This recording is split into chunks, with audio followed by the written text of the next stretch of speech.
Everyone, you're gonna see me while Kyra gets back here from playing Clask. He's got to beat someone else, so we're letting him do that. And I'm definitely gonna make sure we get Facebook to go live. Facebook, go live. There's Kyra.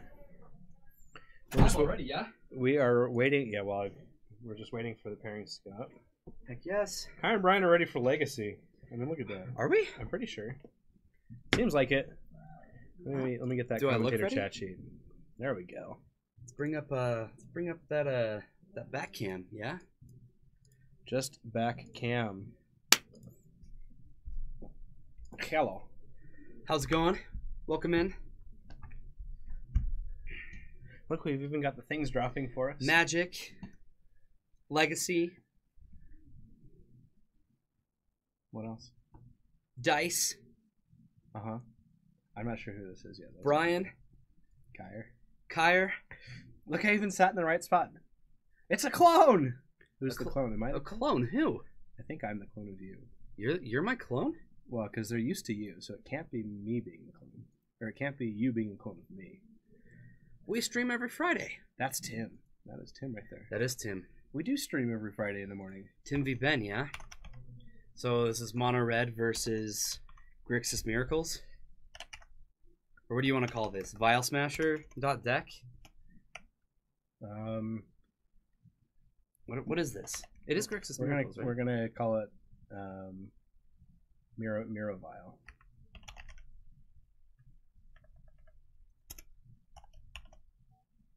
Miro Vial. People will be like, what the hell is that? Welcome in, everyone. What's Ben on? He's on Mono Red? Mr. Gator. Good to see ya. Where have you been? Burn. Or is he Mono Red Prism? Actually, I don't know what Ben's on. Maybe he's Maverick. Doesn't he play Maverick sometimes? I don't know. Oh. This is Calvin. On our left. Depths Maverick for Calvin on our left. Larry's on Depths Maverick? Apparently. Okay. Just Maverick. Just put Maverick. Grixis Smash. What's up, yo? Grixis. What do we call this thing? Smashermancer is what we're calling it? Smashermancer. Smash. Omancer. Except there's no sh sound. It's just smash. Oh. Well, I guess there is a sh sound just later. Smash Omancer. Smash Omancer. That's Move that over. Rex is playing on TV. It's got young Peasies. Certainly does. Yeah. Hey guys, Mr. Gator. Choco Tacos. Oh, hey, Mr. Gator's in Texas. Look at that. No one can see this. Now we're going to put that to the live screen. Sounds like a good idea. Yeah, round 1-0-0. They're just shuffling up. Hand it over, sir. Well, we need to get this name in.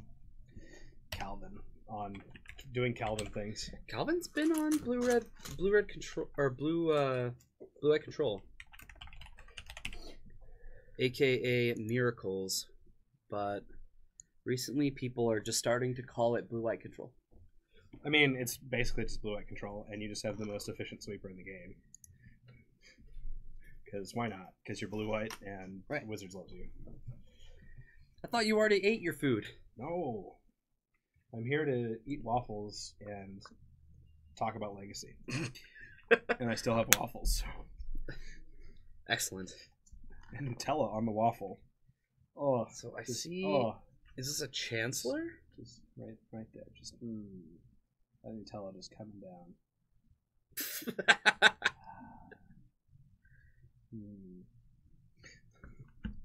So this is a Chancellor that was revealed for Depths Maverick. Or wait, what?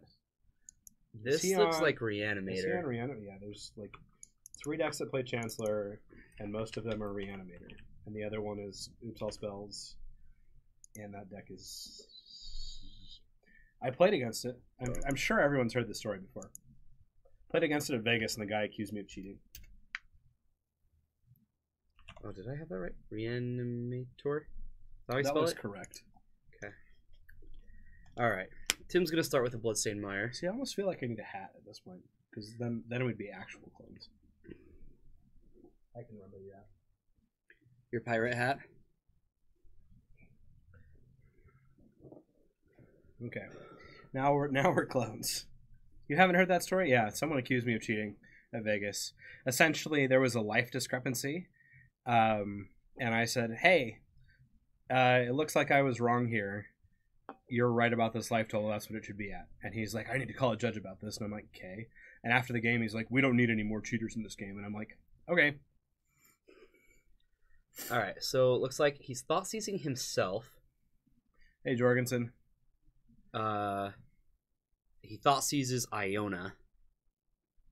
What's up, Jorgensen? Why would you? Oh, he thought he's like. So Tim, why would you thought seize an Iona?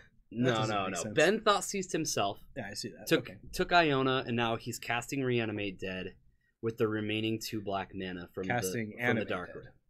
Oh, Animate Dead. Sorry. Yeah, definitely What did I sounds say? a lot. You What did I said say? reanimate dead. Reanimate Dead. Reanimate Dead. You don't need to reanimate the dead. Like you're just animating them. You don't know, Brian. You don't know. You're right.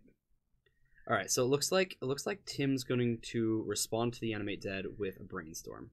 Yeah, and it gets countered, and he has to pay his mana. I'm gonna just like update the board state.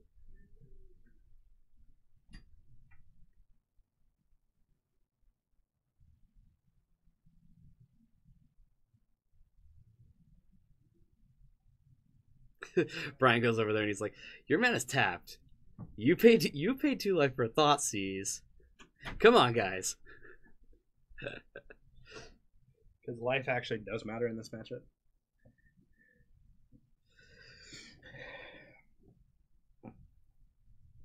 Actually, I really like what Tim did there to burn that brainstorm so that he can so he can cast spells on this turn. Mm-hmm. But I think he thinks that it was a mistake. Well, he has to like cast the Brainstorm and then force it. And now that Iona's been played, did you hear what color it's on? Do you know? He hasn't seen any black. I bet you he named blue. I'm pretty sure it's blue. Well, I guess there is a Bloodstained Mire, but still, I would assume blue is named. But what do I know? I'm not a doctor. You're not a doctor. Reanimate Dead found. Animate Dead 2. Reanimate. Jorgensen, That's all you needed. You just like You just get him. you do. You just get me. You guys complete each other. I don't know if we want to go that far, but we're tight. Tyre, I found your other half. I have so many other halves. It's And it's ridiculous. Jorgensen. I'm just a compilation of many people. In a good way.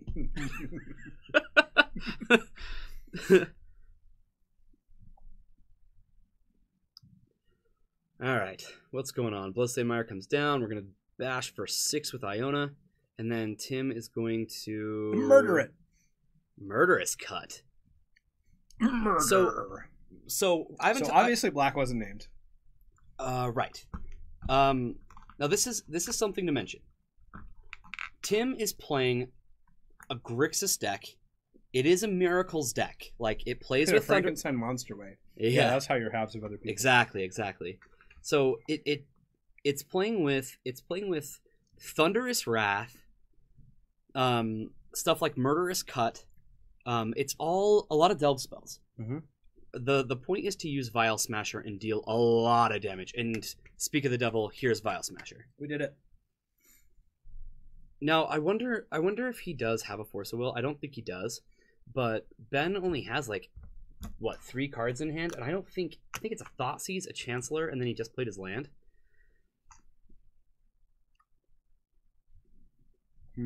So this is gonna get Vial Smasher is gonna get in for 2. Now, He's a 2/2, right? Let me pull up Vial Smasher. Yeah. Yeah. Vial Smasher is a 2/3. Okay.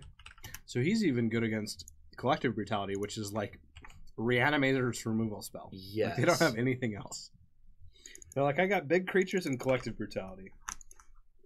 So let's. He's like, Vial Smasher. I'll show you guys Vial Smasher. So, whenever you cast your first spell each turn, Vial Smasher the Fierce deals damage equal to that spell's converted mana cost to an opponent chosen at random. So, it's always, since this is a 2-player format, your opponent's always 1 player, so the random part doesn't. Yep. Vial Doesn't Smasher's matter. just good in Legacy. Vial Smasher says whenever you cast your first spell each turn, it deals damage equal to its converted mana cost to your opponent. Mm-hmm. All right, so 2 mana's being tapped, it looks like, after the portent, and this is a search for Azcanta. I like it. You should have cast that one first, though. Agreed. That 1 damage is going to matter. So, He needs to draw out the upkeep. Right? yeah, he missed his trigger. Oh, his opponent's reminding him, yeah, you need to draw for your portent. That's not an easy thing to remember.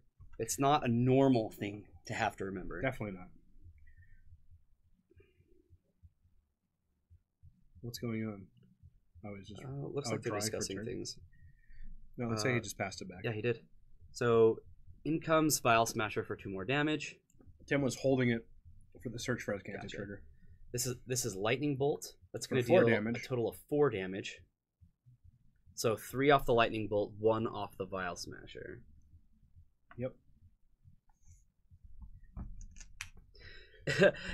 If we only had some kind of reminder token that they could use, 4. to remember the upkeep trigger. Yeah, it's not like we have any ceramic chips or anything that anyone in our chat ever sent us. Right. As reminders. So he's going to keep the card on top with Search for Azcanta and then draw it. In comes for 2 more damage, and Tim's probably just got a stacked hand, right? Like he's just waiting. It's probably just like forcible. He's probably just waiting for Ben to play something so that he can respond. All right, so here's Entomb. This is going to get forced. Pitching Logic Knot. Yeah, that seems pretty good. Take And then- 5. Yeah, take 5. It looks like Ben's just done. He goes, okay, I can't do anything else. He's like, I accept. I meant to. And we see Vial Smasher take it all down. How dare Vial Smasher do that? That's pretty awesome. I'm actually like super happy seeing some Vial That was a lot Smasher. of fun. All right, let's take a look at our backup match. This is Calvin. Oh, he's back on 4-color. Let me switch his deck real quick. You sure it's not Grixis? Oh, yeah, to Jason Mind Sculpture play. Mm-hmm. That's definitely 4-color. And Maverick Depths. So it doesn't look like Larry has a 2020. Do we have the Meryl Age token out there? No, would you mind I'll make sure that happens. getting one out there? I'll do that. If you can get like 2 of them on the table, that's probably all that you'd ever need. All right. Looks like we're brainstorming with Jace.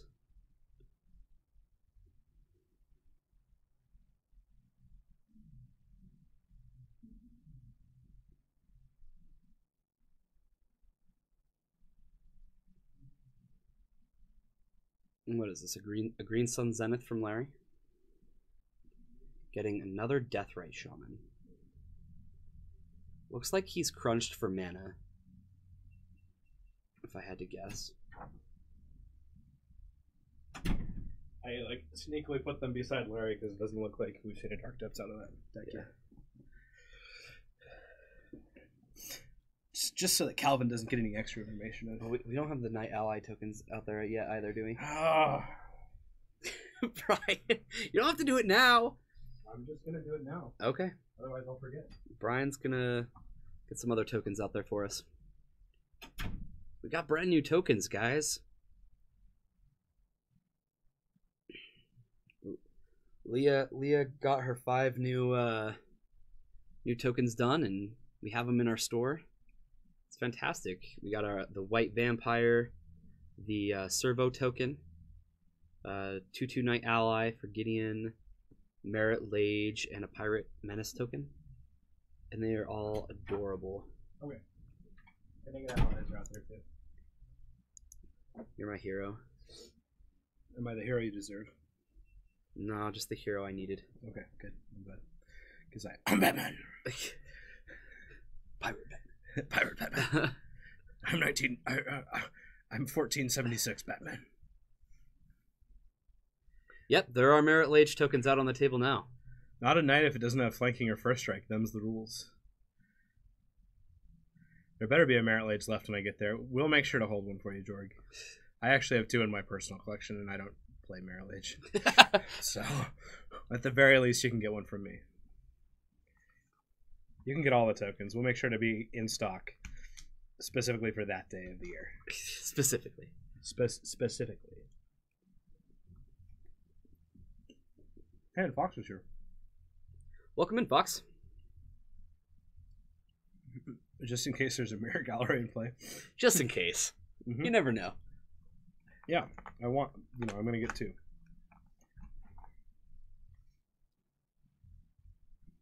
Also, a token just looks hilarious. I love them. I'm gonna do.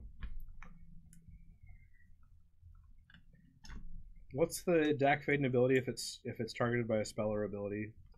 You gain control of it. Yeah, so I'm gonna figure out like some DAC Faden build with shops or whatever, and have a Walking Ballista and target it with 1 damage or a murder or something, and be like, I take control of it. And I'm like, nah. Nah. You can keep your token over there, and I've got my own. So I think that Ben is going to name black this next time. What do you think? I'm gonna say yes. Although, Oh yeah, DAC Emblem's only spell this deal. dang it. Yep. Well, then I'll just play Red Blast. Doesn't matter. Look at this board state. Jace the Mind Sculptor and Liliana the Veil. Siggy Stardust, good evening. Welcome in. Good evening. Whatever Kyber said. Yeah, welcome in. Welcome to the stream. Welcome to Welcome. where heroes play. To where heroes play. And mostly where we watch heroes play. Mostly. And talk about them. Mm-hmm. Actually behind half of the heroes' back. Because literally 2 of them have their backs facing us. Factual. Factual. Mm-hmm. But we don't say bad things about them usually. Usually We're pretty nice. We have an F6 too. Yeah. Is someone going off right now that we need an F6 for? I mean, it feels like Calvin's going off because so much stuff is happening, but you know. More Smasher. It's coming back. They're drawing up their 7. Ben is mulliganing. Yeah, give him a second, yo. We want to watch Thalia, Guardian of Thraben, just get wrecked by a 3/3 Leovold. And everything else that's on board. Nah, no. Nothing else on board is important. Attack Liliana. That seems pretty block decent. with Snapcaster. Yep. Throw it away like that too. The yield reminder token to remember the Thalia attacks. Yeah, I think he did put that on the Thalia for a moment. It's like, remember. Lots of hate in the Legacy tonight at the LGS. What was the hate that they brought? It's probably like everyone was on like 4 of Leyline of the Void, 3 Grafdigger's Cages, and you're like, K. I'm glad I brought a Siggy, were you playing Nyx Fit? Because man, we got wrecked today with Nyx Fit too. Lewis CBR came in the chat. The current Legacy Trophy leader. Yeah, current he's like, Trophy Legacy leader. You guys, I'm playing against this all the time now. Like, goodness. Look what you guys did. And we're like, sorry. And I wasn't sorry. Not sorry. All right, let's go back to our original match. Neither of us were sorry. Looks like a Sire of Insanity is in the graveyard. Yeah, so it was a Faithless Looting. Ooh. Discard looks like another Faithless Looting and a Sire of Insanity. Okay. The top card to me looks like no, Sire of Insanity Gristle Ram. The top card is a Bloodstained Mire. Oh, you're right. It is a Bloodstained Mire. You gotta cock your head just a little bit to see it right, but Snash Omancer. This is the name that Patrick decided it was, but this is a Grixis Vile Smasher Miracles deck. No, definitely not Reality Smasher. It's Vile Smasher. Vile Smasher. Uh-huh. It's like Grim Tutor, but not at all, and sounds the same. Graveyard out of order. Rage. What are you doing? And yes, Smasher Man. So thanks, Patty B. Yes, Fox. I love the Fox icon that he has there. Solid. It's a nice little. What did the Fox say, Fox? Yeah. So Siggy Stardust was on Maverick. Okay. Got hated out. That's not too surprising. Maverick is a deck that a lot of people have incidental hate for it. Yes. Just because you have to bring enough graveyard hate for the graveyard decks, and you have to bring enough removal for the Delver decks, and all XYZ thing. And then someone will have like the enchantment artifact removal, and you're just like, okay. I really love Maverick. Like it's one of the decks that I've had the most fun playing. Until you started playing Mixed Fit. Yeah, Nick's Fit kind of ruined that. Literally the same colors. I'm so sorry that I listened to that Leaving a Legacy podcast. Actually, I'm not at all. But that Leaving a Legacy podcast and infected our stream with one of the coolest decks that we've ever played. Yeah, thanks to Hackbert, right? Well, Hackbert gave us a list that 5-0'd. Mhm. And then I forget the names of the, but they're the admins of the, they're the mods on the Reddit. Gotcha. They're from the East Coast.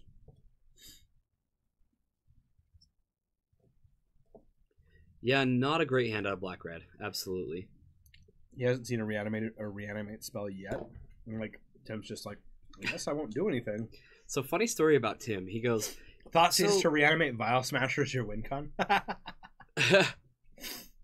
Hey, so not bad. So Tim before the tournament, he goes, I really want to play this Vial Smasher deck, and I think look, I revealed an 8. and I think I can get it put together. And I go, okay, well you just need the dual lands, right? And he goes, yeah, I just need the dual lands. And I'm like, okay, well I have those, so maybe we can build it. And then so he's building the deck, and he goes, I need this, and I need this, and I need this. It's to the point where pretty much this deck is just mine. Like a good half of the deck between the two of us, because I gave him the Force of Wills, polluted deltas, three of the polluted deltas, and like a couple other things. And it's just like, okay. Yeah, I had all the deltas for him too. Like, it was just funny. He's like, yeah, I thought I had more, and I'm like, this is like the whole deck. You don't have anything. You got all the spells, but Yeah. Yeah. He has 4 Vial Smasher. Not very many people have those. that is true. Four, It's like a $13 card right Who now. has Vial Smasher? Like 4 Vial Smashers. You know who used to have Vial Smashers? Ian. He Ian used to play the deck. Yeah, he had the deck built. Yeah, he's talked to me a little about it. The deck is sweet. It's my roommate. But he's on burn today. He is on burn and today. he is keeping the room honest. He's like, huh, you're playing lots of dual lands in your deck. I'm sorry. Tim is a fierce opponent. Yeah, you could say that. You picked up your Vial Smashers at like $3. Yeah, that was smart. I've kept mine. I got the original pack of them, and I've kept one, but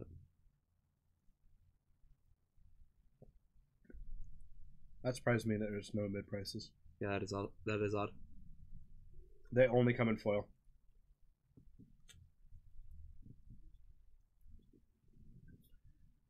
I'm not sure if MTG Bot does that directly, but when I was buying yesterday, they were right around $13. So I bought one yesterday, which is why this like even came up today. Why'd you buy a Vial Smasher? Someone is a part of their buy had a Vial Smasher. Oh, okay, that's why. I thought you said you bought one, and I was like, No, not me personally. The yeah, store. the store. I don't normally do buys for the store, but I just had this feeling that I needed a Vial Smasher. That tonight's gonna be a good night. Mm-hmm. Ooh. I mean, I could probably sing about as well as Will I Am. Maybe. I just need an auto tuner and a more nasally voice. But my voice is already pretty good. I'm just kidding. Demonetize! Okay. We'll demonetize that 10 seconds. Not entirely sure what they're discussing at the moment. Nice hat, Brian. Thank you, Azarath the Goddess. That's Kennedy? Yeah. Thank you, Kennedy. Smash for Kanta. Here's a Brainstorm. I think it's Vile for Azcanta. I think that's what it is. What a weird hand out of Ben. Like, no Reanimator spells? Brian Pirate Hat Anderson. Mm-hmm. Some people just call me Mr. Anderson. Some people just call me Pirate Hat. Some people even call you Brian. Really? Yeah. Okay. Andy Arson. Andy Arson. Andy Arson. And Yarson. Yar. And Yarson. I really had to spell that one out for him, Fox. Uh-huh. It does look like Andy Arson. But Arson would be O-N, and that would be wrong. That's still what it looks like. And Yarson. And Yar. Someone get a fire extinguisher. There's one not too far from this room, so we'd be fine. Bits for Brian Pirate Anderson. Yeah, thanks, Kennedy. It's Brian and Yarson. Yarr. Ingenuity, thank you for the sub. Yeah. Awesome. In fact, that sub is good news for you. I will explain why in a moment. Okay. After this match, actually. After these messages. After these messages.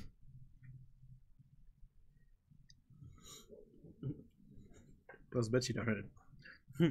What a nice value you got there. Shame if someone smashed it. All right, well, here it is. Here's Vial Smasher. The namesake. The Smashomancer. Now, Tim just has a full hand. Now, does he just let this Thoughtseize resolve? I mean, probably. Does he have a force? He's got to have a force, but he doesn't want to force this. He wants to force something else, so he probably will have to force this. Well, wait. How does he get probing on his turn? What's going on? It's a sorcery. Oh, yeah. What the foul language? He definitely should force this. Yeah, you force it and deal 5 damage. I mean, it's a total of 7. Wait. So he's going to respond to Thoughtseize by... Why would you respond to Thoughtseize by dealing 1 damage? You force and then you surgical, right? Yes. No, this isn't a match. Like once Tim stabilized, he really doesn't need to worry about. Does he? I thought we saw a force. I thought I saw a force too. I think his thoughts are, yeah, I don't know. Doesn't look like he triggered Smasher.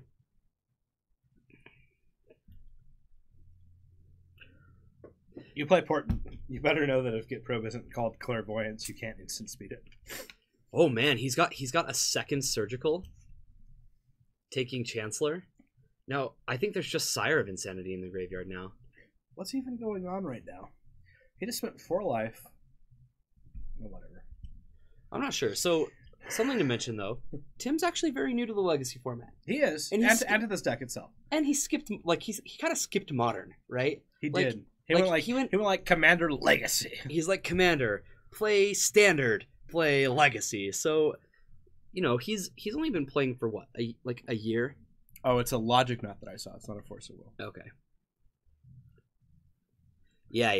So the fact that he doesn't have a Force of Will, his plays are fine. Yeah, no, that all makes a lot more sense. Logic Knot's gonna hit the bin. The red on there in the right place just looks a lot like a Force of Will when you can't see the full hand. That was my mistake. But yeah, things and stuff. It doesn't flip until you're upkeep, broski.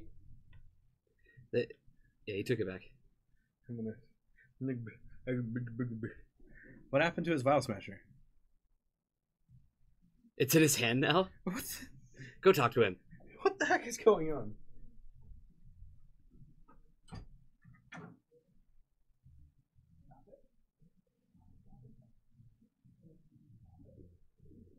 What the heck? I hate everything that is happening here.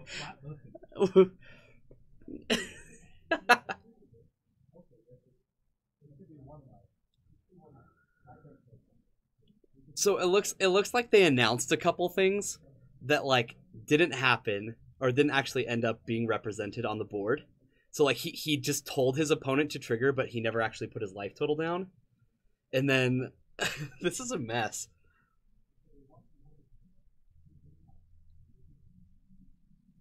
Magical dice.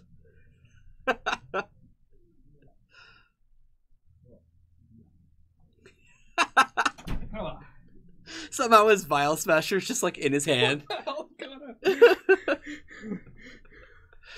Oh, okay. Anyways. Welcome back. Playing magical dice. You know what? Let's just roll.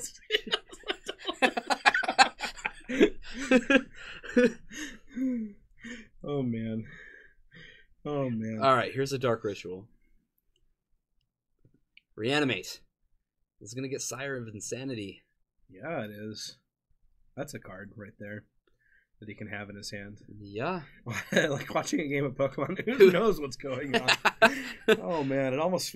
I mean, they're both probably going to go back and watch this, and they'll see everyone's outrage at it.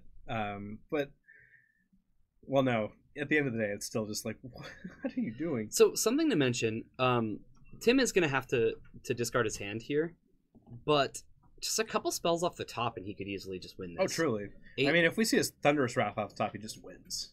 Like on the spot. On the spot. A Force of Will would be brutal. And the thing is, with Search for Azcanta, right? He can do whatever. Like, he just says, hey, look, that's not a win right there. Or, oh, that's a Temporal Mastery. Like, I win. Cool. If it was Hearthstone, it would be any random targets, including you and your creatures. It's so true.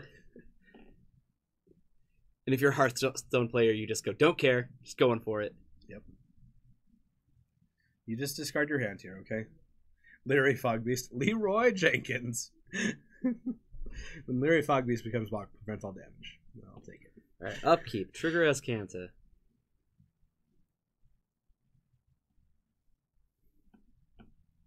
Why was Sire kept in for game 2? I have no idea.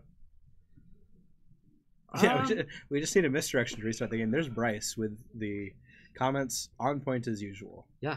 Mm-hmm. Which made me mad because I had a good Bryce comment yesterday. What was it? Or was it today? No, it was yesterday. I can't even remember what the comment was. But you laughed and he didn't. He didn't even laugh at a Bryce comment. Oh my goodness, what was it that you said? You remember? It was what I'm just like about. a really dumb pun. Yeah. While we were sitting down to play Clask after whatever it was that we did yesterday. You played Nick's Fit. Take one from Ponder. Okay. That's fine, though, because he can set up a Miracle Trigger for next turn. Why does he have... it looked like he had 4 cards in his hand. I was like, what's going on? Lightning Bolt's pretty good. Yeah, it is. I don't think I'd flip there. I think the flip there is fine. If he draws a land, it's really good. Okay. So he's going to do that, and then he's going to draw Lightning Bolt. And you wait till your opponent's turn to cast it. No. At each upkeep. Each end step. Yeah, so he has to do it now. Yep, trigger goes on the stack. I'll bolt you. Yep. That's going to put him to 4. Yeah, he does have to do it now. That was my mistake. I forgot that. You have to love Flip Azcanta, then point to Probe saying, time to draw a card. Also, we found it. Oh, we did find it. We found Azcanta. Good call, Brian. Whoa. Brian, I'm piloting. Oh, man, did you guys just see that? Look what happens when Brian touches the mouse for like a moment. Don't even worry about it. We found Azcanta, guys. We made it.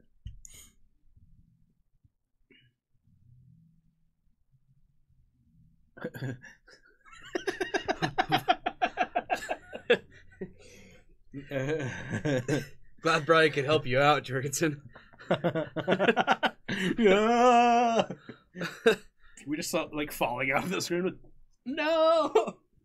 I even purposefully put the keyboard like out in front of me, and the mouse is just close enough to me that I can like go for it though. So. Yeah, it's bad. Like I really should have this mouse like left-handed, so it's like way off to this side, you know. So Brian can't reach it. I've never made any play mistakes. What are you talking about? I have never misclicked. Not once, especially not while I was playing Nick's Fit and got a Savannah. All right, so it looks like he just attacked the Sire of Insanity into Vial Smasher. No, into Baleful Strix. Or sorry, Baleful Strix. Yeah. It's because he wanted to animate dead at the end of the turn. Because he wanted to lose a power. And get Sire back. Yeah. He wanted to lose a power. That's exactly all right. he cares about.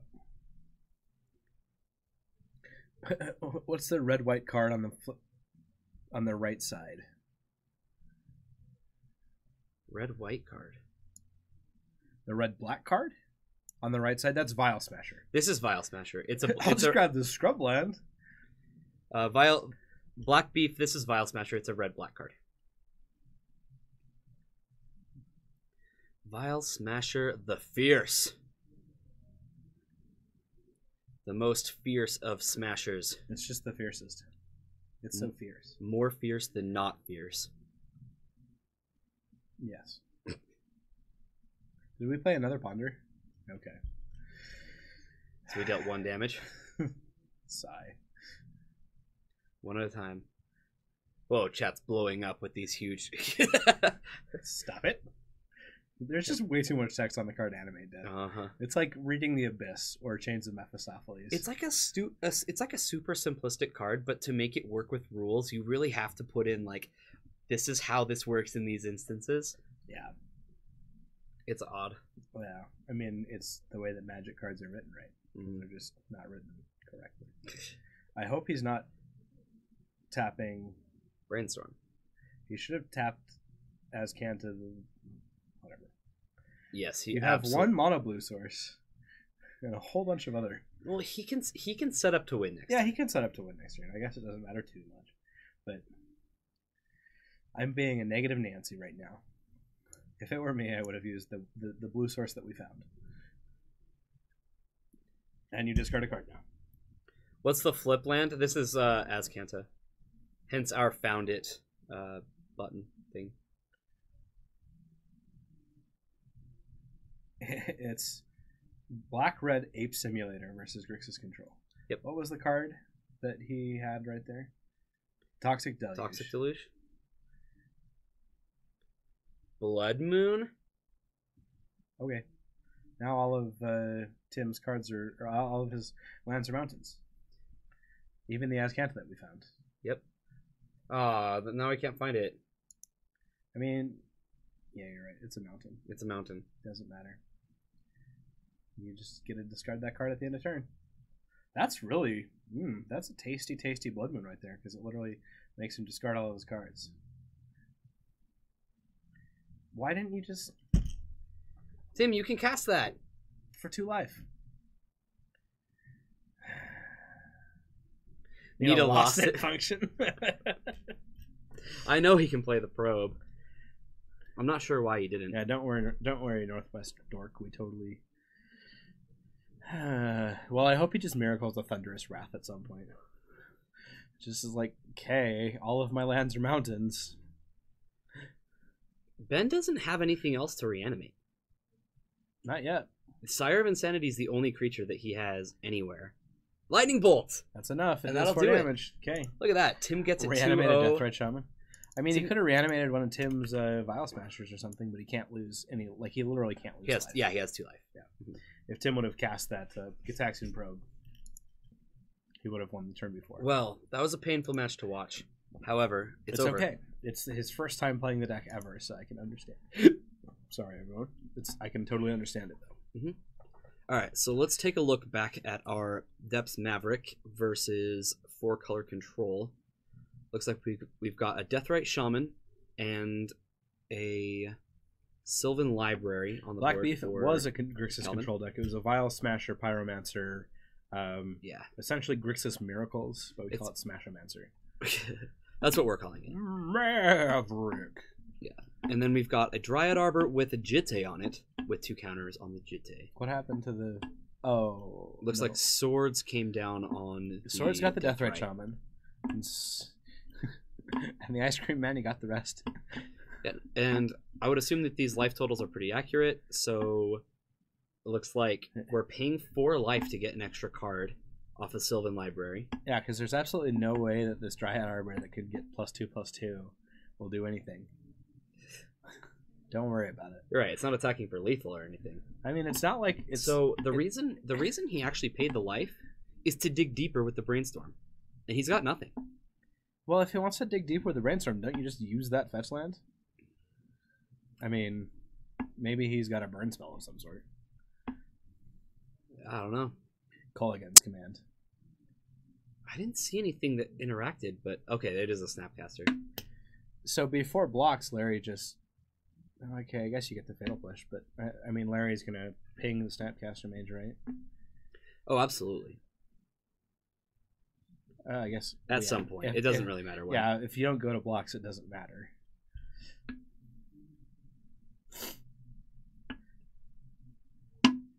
I can't quite see what Calvin has in the graveyard. He kind of fanned through it for a sec, but on the other side of the board, it looks like Batterskull's in the bin. Batterskull, a Mom, Mom, Dryad Arbor, a Deathrite Knight. Shaman, Swords to Plowshares. It looks like a lot of stuff's in exile. There's I want to say there's a flip card. Hey, look, there's a GSZ coming down for Larry. Resolved too. So that Grain Sun Zenith, it looks like it's for two. X is 2. Right. So it's Yeah, Scavenging Ooze or Kasali Pride Mage. Okay. So we got Brainstorm, a bunch of lands. There's a Lightning Bolt out of Calvin's graveyard. So a Snapcaster Mage is not a terrible card to be drawing at any point here. But once Larry gets this Skoos online, he'll be able to start eating anything that he would target. All right, so there is a Kulligan's Command. Okay. That's a pretty decent card here. And by decent, you mean absolutely amazing. It's like the exact card he needs. Yeah. I hope he drew it. There it is. So Kulligan's Command is going to blow up Jitte and deal 2 damage to Scavenging Ooze.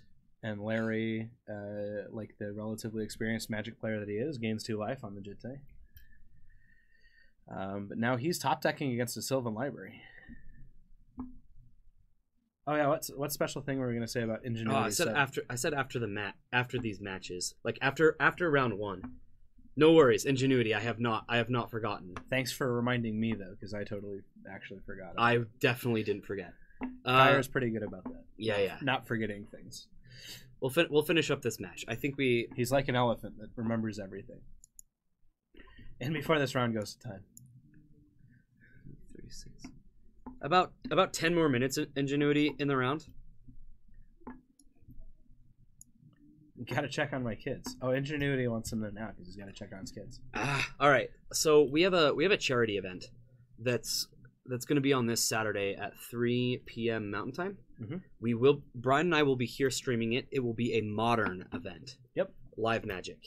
There's the land that regenerates. And I can give more information about the charity that we're doing, but all of the subs and donations are going to go to their family for the charity we're doing. But the other thing I was going to mention that actually had to do with you, Ingenuity, is that at the end of the year we're doing a huge giveaway during our 24-hour stream in the Legacy Symposium, and it's going to be subs only. Yeah. So since you're a sub, you'll get giveaways during our Legacy Symposium, and that's we'll have altars from Bryce, we'll do token packets, we'll do ultimate card deck box or all that kind of stuff. I know we're giving away a Tundra as well. Yep. Can we win if we're not in chat? Yes, you can. So we're just gonna pull up the sub list and we're doing sub lists and a random number generator for it. Mm-hmm. I'll talk more about it after. I just wanted to make sure Ingenuity got that information. To 1 per person for the 24-hour stream, but I'm not sure if Calvin drew off of that Maze of Ith targeting. See, if I were Larry, I would have gotten a Caracas. It's a Swords to Plowshares. I don't understand. Why did we see it? Can we win if we're not? Yeah. Oh, sorry. I've never done that one. I think you go for Depths combo there with crop rotation. I mean, he didn't have Thespian stage and hope.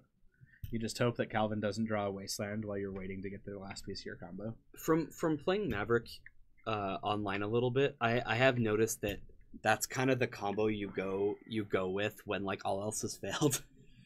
So it looks like Calvin definitely drew off Maze the Leo. Oh, he did? Okay. Which is good. Kind of looked like he missed it, but that's why I didn't want to talk about that during the match. Dang it. I get distracted. Sorry. What's that flip card for Larry? What do you think it is? That's in the sideboard? Or sorry, in the graveyard? Mm-hmm. I don't know. I saw it earlier and I was trying to think of what it is. Is it Garrick Relentless? I'm going to go out and see because that seems interesting. Maybe Garrick Relentless?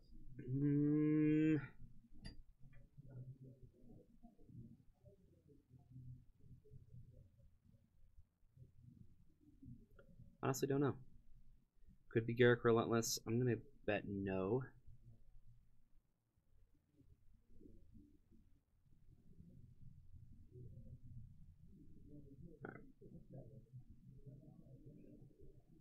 Yeah, the Planeswalkers won this now. No Yeah, question Garrett about it. Reynolds. It is. Garrick Relentless, huh? It's in the sideboard. I've cast that card a couple times in Legacy. It's actually pretty good. Every time I've seen it, I've been pretty happy. Probably startled There's away. the FC Reaper, and he says, "Oh, How's it going, FC? isn't FC Reaper Jeff?" No, FC Reaper is Cody. Okay, there we go. Master of Gorefetz is Jeff. Oh, okay, yeah.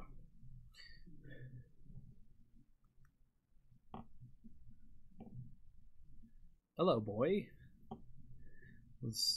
There was a whole 36 seconds. No, 26 seconds between those two things.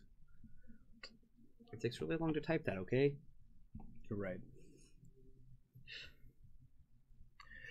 We have to foil EMA tonight. Don't play blue, though. Foil EMA. EMA what? Yeah. EMA Force? Force? Jace? What are the other good blue cards from EMA? I mean, it's like Force and Jace, right? I don't listen to MTG podcast where a guy always shout out Paragon City Games. Great job. I done listen to MTG podcast. Force of okay, yeah. Yeah.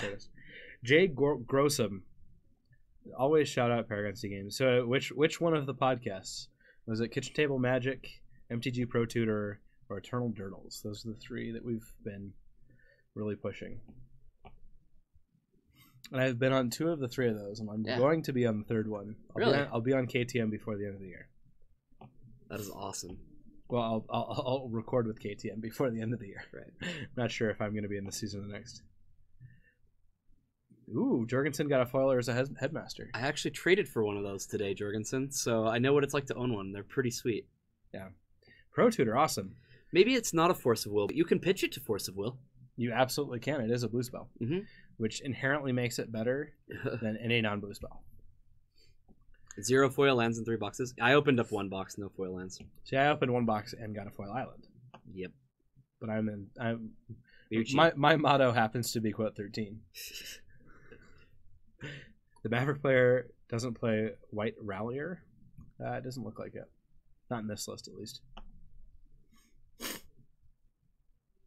Yeah, so Sean from MTG Pro Tutor actually just lives down the road from us.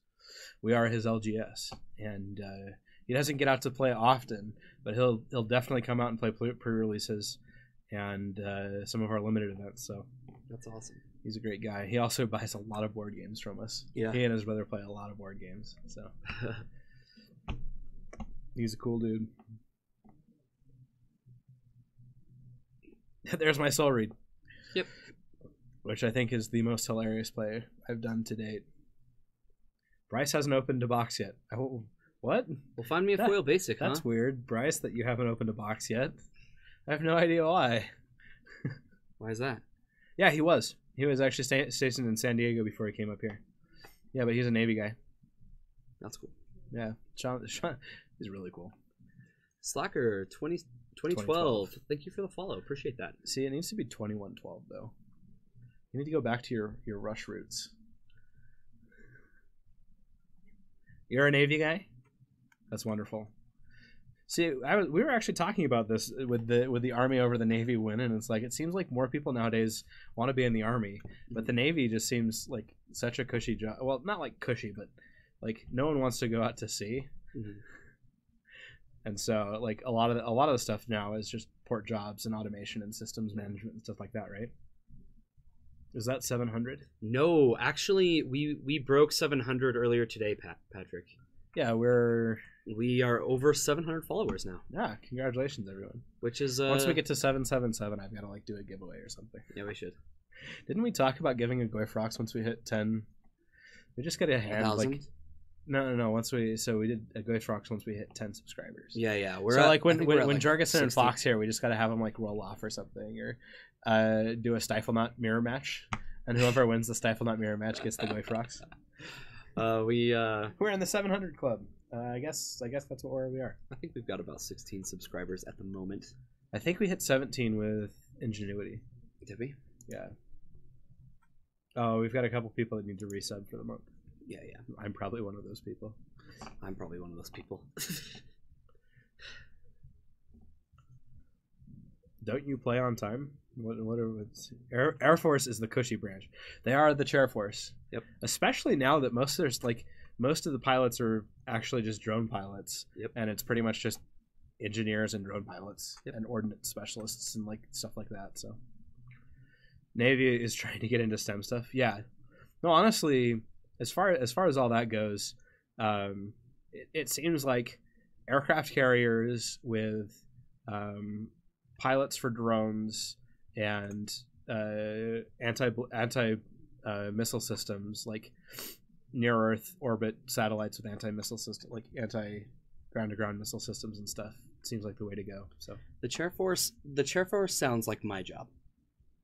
I spend a lot of time in a chair. I do.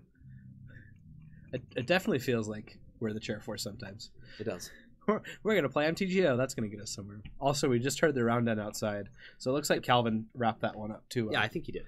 I'm pretty sure with Sylvan Library and being able to draw more than one card per turn was like just the way of it. All right, so Brian, why don't you give us a little more information about the charity event that's going on this Saturday?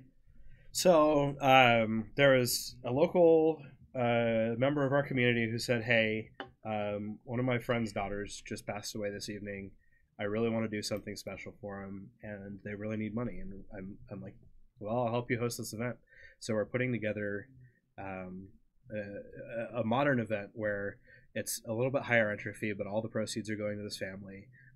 We've had donations both from this member of the community and some other members of the community to provide random prizes for the event, extra prizes, offer to cover, and we've decided to match all that just so we have it. And we're also doing an unstable draft. So we'll have a 3-round modern tournament, just kind of a casual, hey, let's get together. But it's focused on supporting a member of the community.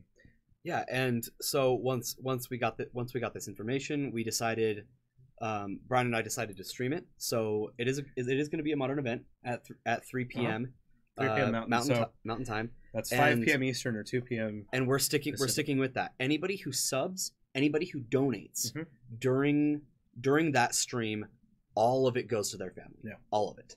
And the reason I wanted to mention that is because it kind of doubles if you want to sub during that stream, because your sub would go to their family, but also being a sub is going to matter a lot at the end of the year when we have our 24-hour stream. Yeah.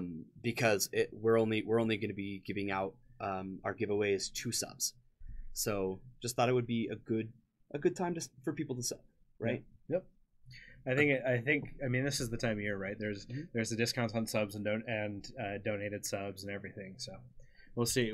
We hope to see a big influx. Yes, bit donations go to them too. Yep. Any donations. Everything we're seeing from this week goes to them. So yeah. What's up with that Skeletor playmat? I believe he got that from RK Post, and Larry's just that kind of guy that has he's just got that vibe, and so it works. That he does.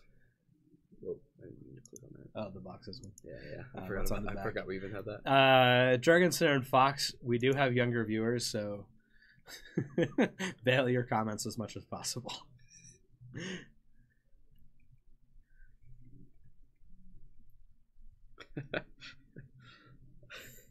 Right. It's funny. Yeah. but more on the symposium. So like I just barely talked about the end of the year 24-hour stream. But so this is December 30th, and we are hosting a 1K legacy event. So the reason all this came about, I definitely talked about it on Eternal Durdles when I was hosted on their podcast this last week. And every year for my birthday, I've done something unique. Last year, I gave away Masterpiece cards as my presents to people. And this year, I decided, what do I play Legacy? Okay, what do I want to see in Utah? A 1K. Like, I'm running an event for myself, but that I'm not participating in. Like, it's for myself to see other players being able to have the same thing that, like, the East Coast has every week. And so we're gonna start running Legacy 1Ks more often with cash prizes and custom deck boxes to the finalists. And then we want to incorporate this 24-hour stream, which is the symposium, because it's like hey, if we want to invite people from out of town who are Legacy players, we're going to do this. It's a long drive or flight for a lot of them. Like, Yeah. Utah's not, the normal trade routes for Legacy MTG, right? And so I said, let's invite them to hang out. Let's invite them to participate in the stream live. We'll be able to have all of Fox's snide comments just coming from in the room as we're talking about stuff. And we'll even have him do a little demonstration, maybe some MTGO or just some deck tech that's on that. While Var Jorgensen participate and be here.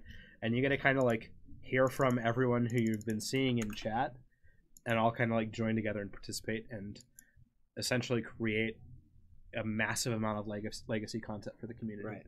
And we get to all do it together because it's like we can do so much, right? We can sit here and play MTGO and talk and watch Magic, but like we're limited as to how much we know, how long we've been playing the game and all that. And so it's a good way for all of us to come together and say, hey, like the community needs this content.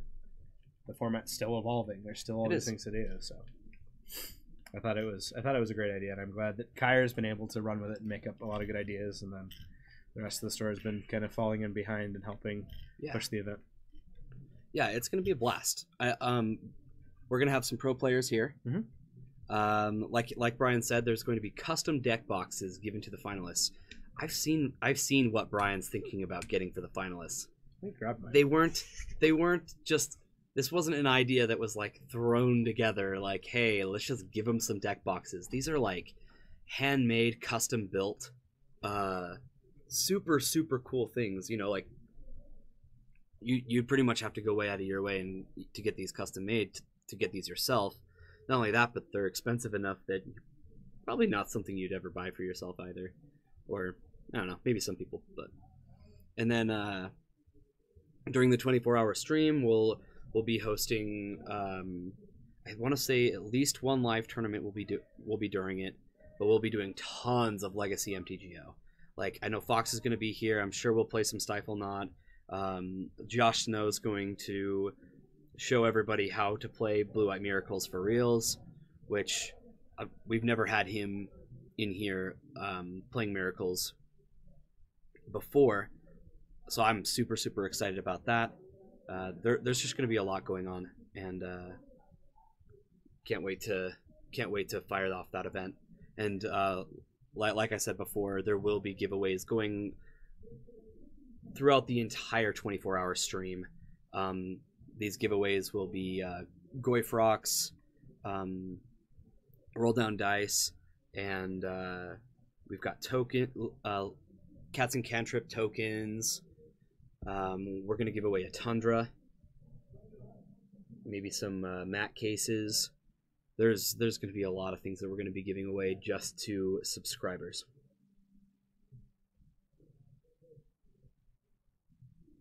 And all right, looks like our guys are sitting down to the table.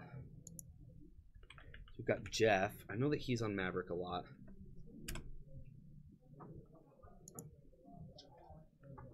So Jeff versus Davis, I know, I have it. I know.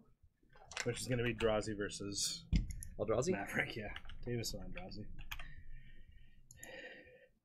That is a drive. What's a lot of loot? What's going on? So, while you're still back here, the deck box is going to have an irising top, which you may or may not have seen at a GP. If you've seen me, you've seen this. And then, So it magnetizes to the top of it, right? so it's going to have custom engravings on the front. It'll probably say your name and that you're either a champion or finalist. And then it is Magnetize. magnetized. Pops out. And then Yeah, and when the deck's in there, like that magnet holds strong. oh yeah. It does not come out unless you want it to, which is great. It's definitely one of the coolest showpieces you can have for it. For sure. It's on par with most of the other good hardwood deck boxes that exist. You're going to want to go to the Calvin Paul match first. Are you sure? Because Davis is resleeving some stuff, so they're going to be a couple minutes late. Okay. Michigan, I mean, it's something like 26 hours or something. Like, don't worry about it. Siggy, actually, that's where my family's from, is Michigan. I've made that drive many times, and it's not too bad. It is long. It is long. I'm not gonna say it's short, but it's not too bad. Jorgensen is driving from Phoenix. That's about half the distance. It is less than half the distance, actually. It's like 12 hours. It's about a 24-hour drive to Michigan. Yeah, no, yeah. So it's like 12 hours from Phoenix. Isn't it? Phoenix was like 9. It's only 9? Shows what I know. I don't. Well, I remember driving down there and it took a while. And once it passes about 5 hours, I just forget how long the drive actually is. And I was in Gilbert. I wasn't actually in Phoenix. Train is a day. I think the train's going to take a little longer than a day if one comes into Utah. Yeah, it's about 11 to 12. I was right. 11 to 12? Okay. That's actually where my family is, in I hate Gilbert, Arizona. Dalamander is just coming to meme people. Jorgensen, next time I visit my family in Gilbert, I'm gonna have to hang out with you. You should do that. I should. Kai had an incredible time with Fox when he was up in Portland. It's true. Yeah. Okay, this is underway. Fox is a funny man. He's a funny person to spend time with. I really enjoyed my time at Vegas talking with him. Kai can't talk because he loves making long drives. It's true. I do. And Jorgensen says absolutely spend time with him while you're down there. I am genuine about that. Like, I love road trips. People will be like, "So, Kyer, you want to like fly? It's like a 4-hour flight." And I'm like, "Why would we fly?" And they're like, "It takes like 12 hours less. We should probably fly." And I'm like, "But my car is right there." And people just don't understand that. See, but Jorgensen just wants you to make sure you're not that he's not as entertaining as Fox. That's potentially true. Dude, but I think he's just going to be entertaining in a Fox different showed way. me so many cool places in Portland. It was Hey, awesome. look, it's Bryce's favorite gamble target. Yeah. Because that right there is fair magic. Yeah, I just love taking a drive. I don't know what it is. It's just like, I don't have to think about anything. I can just zone out and listen to my music. And it's just nice to have a day where, I don't know. I'm not saying flying is bad. I just love a good drive. Yeah, Siggy, it's this Saturday. Thanks, Jorgensen, for filling in there. Yes, yeah. And this is a concerning board state from Lance. For sure. It's like, literally, yeah, try and take my life from the loam, because he just revealed a cycle thing. Yeah. I was wondering why he hadn't shelter ticket, why he hadn't wastelanded the black source right there, and now it makes a lot of sense. It's like, okay, like, untap, upkeep, go for my draw step. I'm gonna eat it. Okay, I'm gonna. Loam is great. Bryce is wrong. Whoa. Ooh, them's fighting words. Yeah, shots fired. You'll see what you can do. Well, Siggy, keep in mind, we are willing to work with you on housing options for the symposium. For the symposium, I think he's talking about the Saturday thing. Oh, Saturday? What he can donate or help or. Oh, okay, yeah. Just tune in for Saturday, but. Yeah, tuning in would be great. If you wanted to come to the Legacy Symposium, definitely, as you tune in, do that whole like bits thing, and like all those 5 cents count. Yeah. If everyone watches the thing and gets like the 5 to 10 bits or whatever and donates the 5 bits, like that's gonna add up too. So yeah, anything helps. There goes a second loam into the bin. That's funny.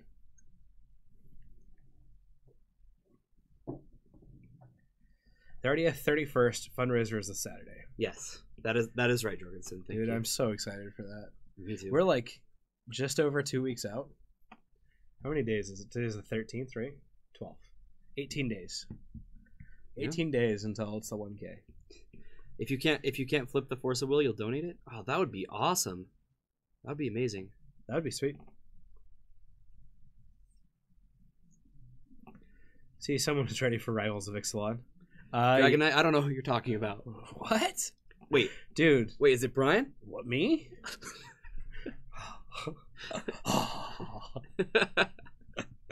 Yeah, so we're already working out some housing for other people as is. Yeah. We'll have a couple of hotel rooms that are probably open, and then we'll definitely have places in people's houses. So. Yeah. I for one, I have a room at my house. I'll have an empty room So if someone wants to sleep on a bed, and then I've got several couches, so Yeah. I'll have plenty of space at my house too. I'm a little bit further away, but I'll be able to ferry people back and forth. Yeah. Dude, we got for Rivals of Ixalan, we got our promos already. Yeah. Oh man, there are some good looking promos. I just saw the promo. The only promo I saw was the one that like nobody knows what it is. Oh, the one that turns to the Phoenix. I don't know what it was. So there's one that the backside of the token is a Phoenix. I think that's an FNM promo. Then there's the new Evolving Wilds that no one's seen. Yeah. Oh, it looks so cool. You were talking about me, Dragon Knight? Riding You more have dinosaurs the in Iceland. dinosaur chair you're sitting on. Dinosaur chair. I have no idea what's going on. My Uh-huh. chair. Maybe it's a dinosaur chair? It's just like a bar stool almost. It's just a normal chair. Would have wastelanded first. I can see that. I love how Calvin puts the underground sea under the Deathray Shaman to represent it. They were all leaked already, I thought.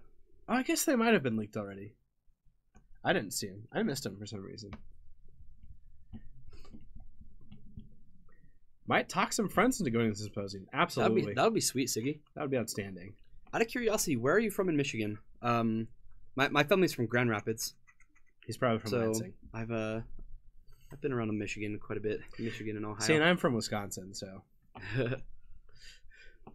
that's like where I claim I'm from. I was born in California, and I've literally lived like everywhere west, like Ohio and west. I've lived like everywhere.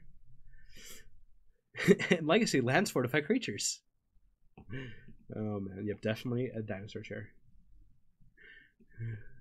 Chat is just going ham tonight. Good job, chat. That's good. It's good. Tri-Cities, okay. Okay, cool. That's a decent area. Now, if you're talking about Tri-Cities in Washington State, meh. I had an ex-girlfriend from there. Meh. I was born in Ixalan. How did you know? How did you know? I planeswalked here. Guys, it's my secret. Shh. Wait a minute. Ixalan's Alaska? No, I wasn't born in Alaska. That was Christian. No, you moved to Utah from Alaska. No. Right? I moved to Utah from Wisconsin. Christian was born in Alaska in 94. Christian was born in Alaska. Yeah. My bad. Yeah, so that was... Alaska was when I was like 3 years old. How did you walk away? He planes walked away. Yeah, jeez. Brian's a planeswalker. Didn't you guys know? That Urza Headmaster card? That has nothing to do with me. What are you talking about? Brian confirmed. He was born in a hurricane. Brian confirmed Nicol Bolas. Guys, Nicol Bolas doesn't wear a pirate hat. Remember that. No, he doesn't. All right. He was born in a hurricane that started churning when you were young. Well, You're right. I don't look a thing like Jesus. I am a white man and not Middle Eastern at all. See, look, Dragon Knight Soren Markov. That's pretty cool. And so he's just been like thrown into the hell vault, right? I guess. Good luck.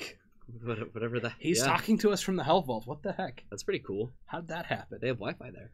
They have Wi-Fi in the hell vault. Sign me up. All right, a number up to K was able to clear out the exploration. Box time is still there, though. Yeah, that's gonna slow Paul's win down. But really, since turn 1, we've kind of known how this game was gonna go, right? I mean, don't we just kind of see like Wasteland, Ghost Quarter from Paul in one of these turns coming up to like just start squeezing mana? There's a couple different ways he can go about this. He can start squeezing, squeezing mana, but all in all, it's not going to take him that long to find a win. See, the Hell Vault has Hella Vault good Wi-Fi. Hella good Wi-Fi. I like equip underground seat to Deathray Shaman. Does it resolve? That's pretty funny. You met the most interesting man from Green Bay last night. How was that? Green Bay is actually an interesting... Like, it is just farm town. Like, there's, like, nothing there. Yeah. I mean, there's a lot of business headquarters and then, like, nothing. Well, we had met him before, Patrick. Do we have the event on Let me pull up the event on Facebook. Yeah, Siggy, all of that is on. All of that information is on our Facebook. It was a if ruse. you have Paragon City Games liked on Facebook, we post all of our events, and lots of other things. We also go live on Facebook. Just saying. Yeah, if you wanna, Twitch is probably better, but Twitch is the best way to chat with us. Definitely, it is. Businessmen and hookers. No. I don't think there's that many of either of those in Green Bay. They mostly live in Madison and travel there if they need to. Look us up on Facebook. Let me get that. I think we can link it to you. Let's put this link in the chat. There we go. Kablamo. There's a link to the 1K. The symposium's just the next day. It's kind of just going to be an open house at the store. We'll be open for the day. You can come in, enjoy time, come back here. It's gonna be sweet. So the room that we're in right now, this is our podcast studio, and we're gonna have it opened up. Yeah, people can just be in here. People can just come back, hang out. We'll definitely have times where it's specific to certain people, but we'll have essentially open chat where you can interact. And the only things that we'll ask is that you're respectful, you keep it to our community standards, of course, and things like that. Yeah. But that should be pretty easy. So it's going to be good. The classic itself, the 1K, is going to be $35 entry, and the symposium is just going to be open. Anyone can come. Anyone that's out here can come. And we will have a head judge for our 1K. I mean, it's going to be comp REL, so be prepared. Stop moving the loams, Calvin. I'm gonna hand this back to you, so I'm not tempted. Yeah, good touch plan. anything. Good plan. Brian, wise, Always tempted. that too. And Yarson. Yar. Well, there goes another loam. Yep. Progress is being made, but not. This is like one of the slowest land games I've seen in a while. Not that it's anyone's fault, except Calvin's. Just win already, okay? Is Avison going to be in the studio? Like I said, Dragon Knight, this is going to be an open studio. Anybody who would like to come may. Yeah, if Avison shows up, that's completely up to Avison. I mean, as long as Gristlebrand's not here, we don't have to worry about like the whole fight and whatnot. Kind of geeked working on my 5th Legacy deck. Wow, that's awesome. Dude, I just finished my 2nd not too long ago. Because I control myself because I have like 13 decks built on MTGO right now. Seriously? How many decks do we have built on MTGO? Have we counted? Probably about that. Yeah. It's a lot of fun. We can just start up our stream and be like, I'm playing this today. For some reason, it's always Nick's Vib. I mean, at least recently.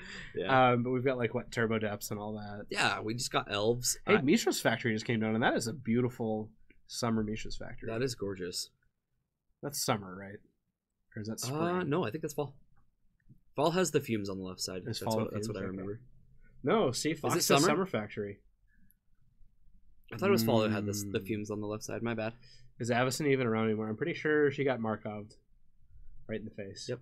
We don't talk about that.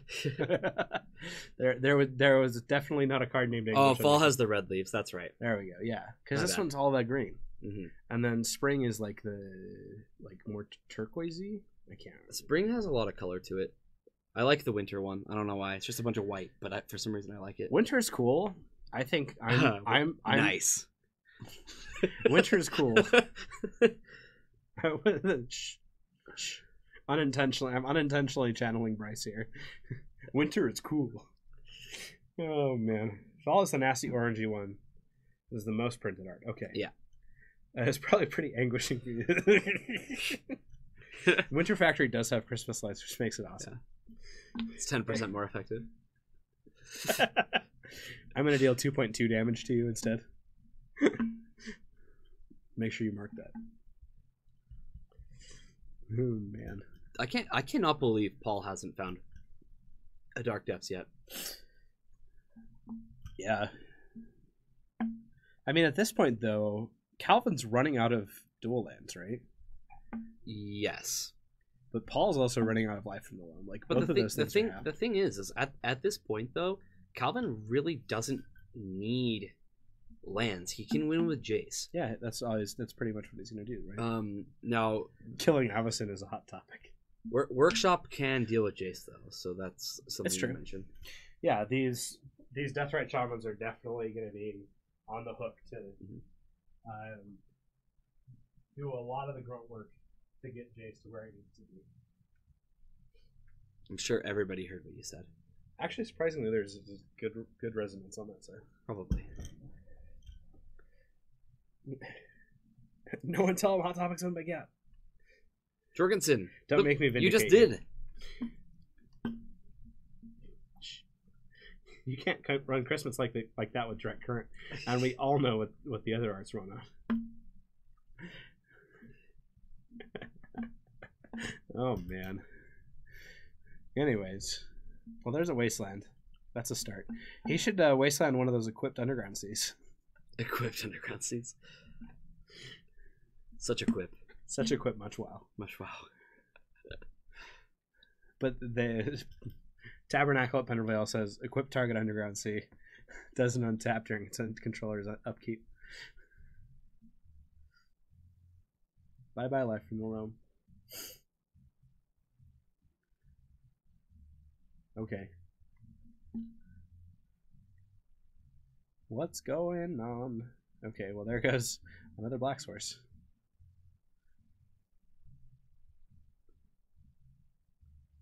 That was a wasteland. I think he's trying to say, no, I'm hitting the trop. Yeah.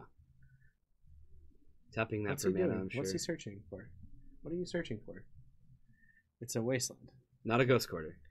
And he goes, oh, okay. Okay. Settle. Crisis averted. Brian's like getting ready to get out of his seat. I'm like- ready. I'm He's I'm He's going. like, I'll go out there. I'll do it. I'll slap them down. I will strike them down. Is unstable okay in Commander? I don't know. It is at least until January 15th or whatever. Yeah. Oh, So yeah. if, It's if legal. if you want to come out here and play Commander with Unstable, I've definitely heard plenty of games that are like, Crowstorm? You're like, what's going on?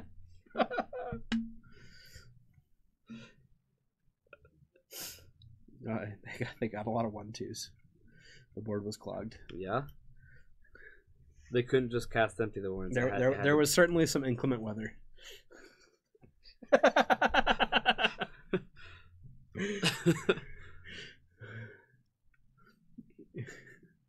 In fact, there was probably a murder of inclement weather. Probably a murder. Nice. Channel Bryce. At least I haven't done Bryce's tried and true. Karanos Crowstorm. Karanos Crowstorm, solid.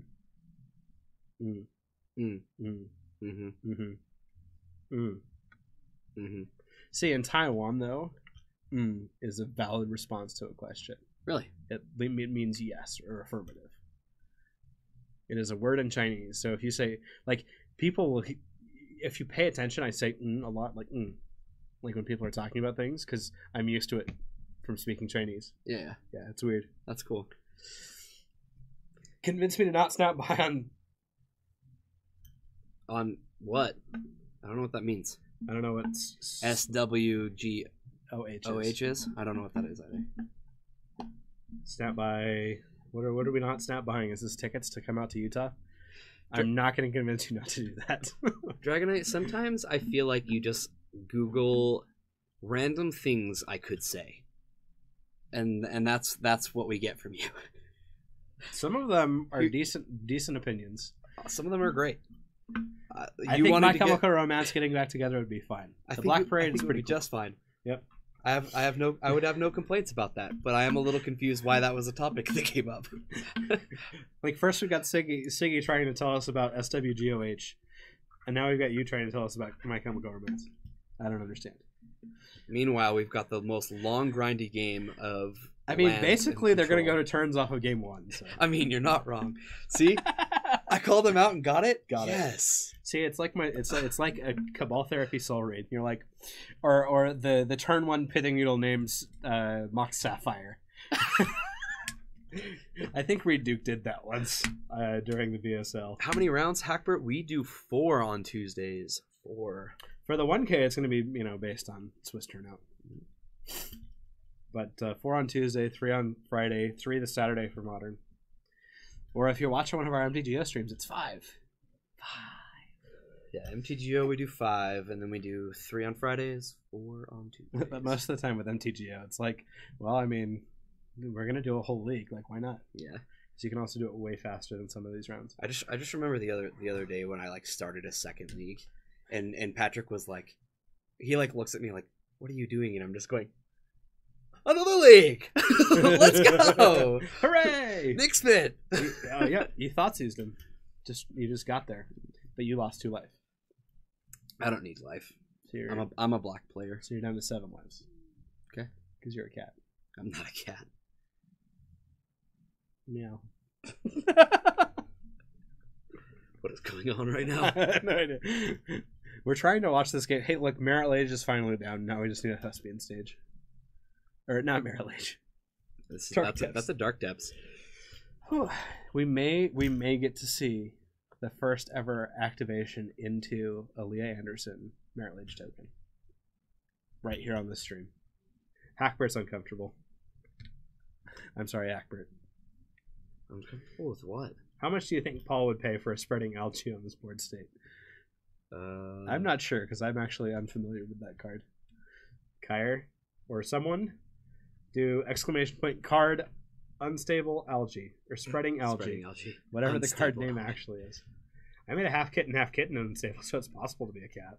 I guess. There you go. How many times have you made a half kitten? 0. I've made it once. Doubtful. He's playing against double Deathrite Jace. That's a rough lands. Yep, that is rough. Yeah, as a lands player, I agree. Spreading algae. When enchanted land becomes tapped, destroy it. And when it goes to a graveyard from the battlefield, return it to a summer's hand. Yeah, that'd be pretty good here. No, spreading algae would be very good. In fact. So we're gonna get rid of a Bayou. What's unstable algae? It's Rancor for enemy swamps. Oh, it enchants swamps. Okay. Yeah, no, literally our opponent is mono swamps at this point. Dude. Underground Sea. This is new sideboard tech for Turbodevs. You play Underground Sea and you're like unstable algae. Your opponent's like, what's even going on? Or spreading algae. There we go. Feels like he needed to get aggressive with the Ghost Quarter Wasteland plan. I agree. I think that needed to happen a lot earlier. I do agree. I think the reasons he didn't are because he was really low on mana early and he didn't have a really good production system and he just kind of needed to keep things going. In general, I'm just a fan of interacting with 4 colors mana base. Yeah. This is something I'm always a fan of doing. So. Yep. But it looks like we're gonna try to get rid of 1 Deathrite. I imagine. And this Punishing Fire is going to come back and kill the other one probably. More than likely. That makes it so that Jace is the only clock, and Jace against a Punishing Fire is Chinese. You say hi how it's like mediocre at best. Yeah. Thing is this coming Legacy. back. This coming back, he'll be able to hit Jace. The Spanish Inquisition. Or this next turn, he can hit. I want to say he can hit the other Deathrite and hit Jace. It looks like it. He definitely has 2. He has 2 groves. He can do it. And does he have 2 red sources though? That's important. He's got a diamond, doesn't he? He's got 1 diamond, and so that's his only red source right now, outside of the second grove. Right. So he can use the grove, pull it back. Use the other grove. The Punished Inquisition is to be expected. So it looks like Vanny, welcome in. 0121. Welcome in. Yeah, welcome in. He has a Taiga and a Mox Diamond. Oh, there's the Taiga. It was hiding in plain sight. Chappie, welcome in as well. It's Chappie. Chappie? Have you seen that movie? No, I just call him Chappie. It's fine. Dude, the movie Chappie. So good. Hi, I'm Chappie. Because it's like South Africans. Yeah. Oh, it's amazing. Chappie, yeah. Let me give you the link. We've actually Not this one. Oh, not this one. This is the okay. Oh, Go back yeah, to yeah, events. Yeah. So Saturday, Japanese fact: when bowing, always have your eyes closed. If you have your eyes open when bowing, it means you have no respect for whom you're bowing to. Interesting. I did not know that. Go back.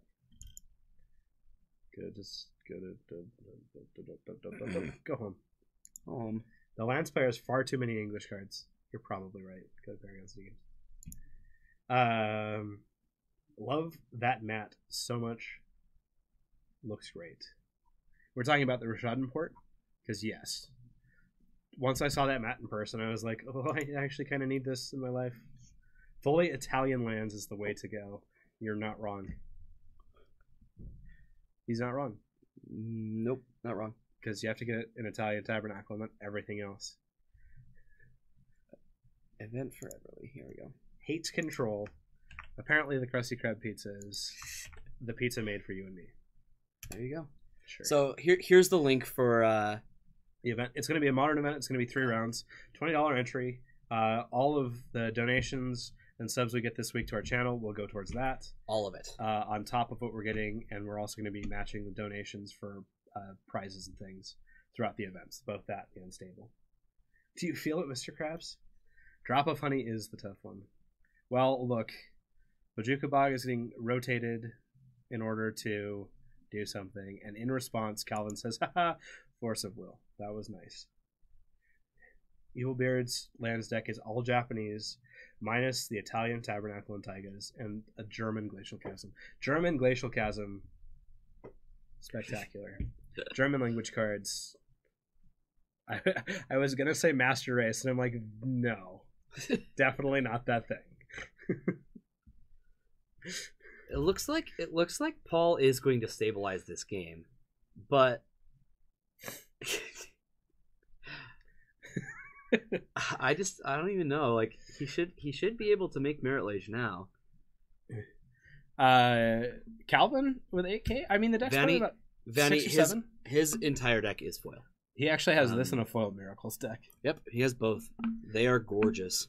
He like me got the itch, and instead of buying vintage, decided that it was time to build a foil legacy deck. Right.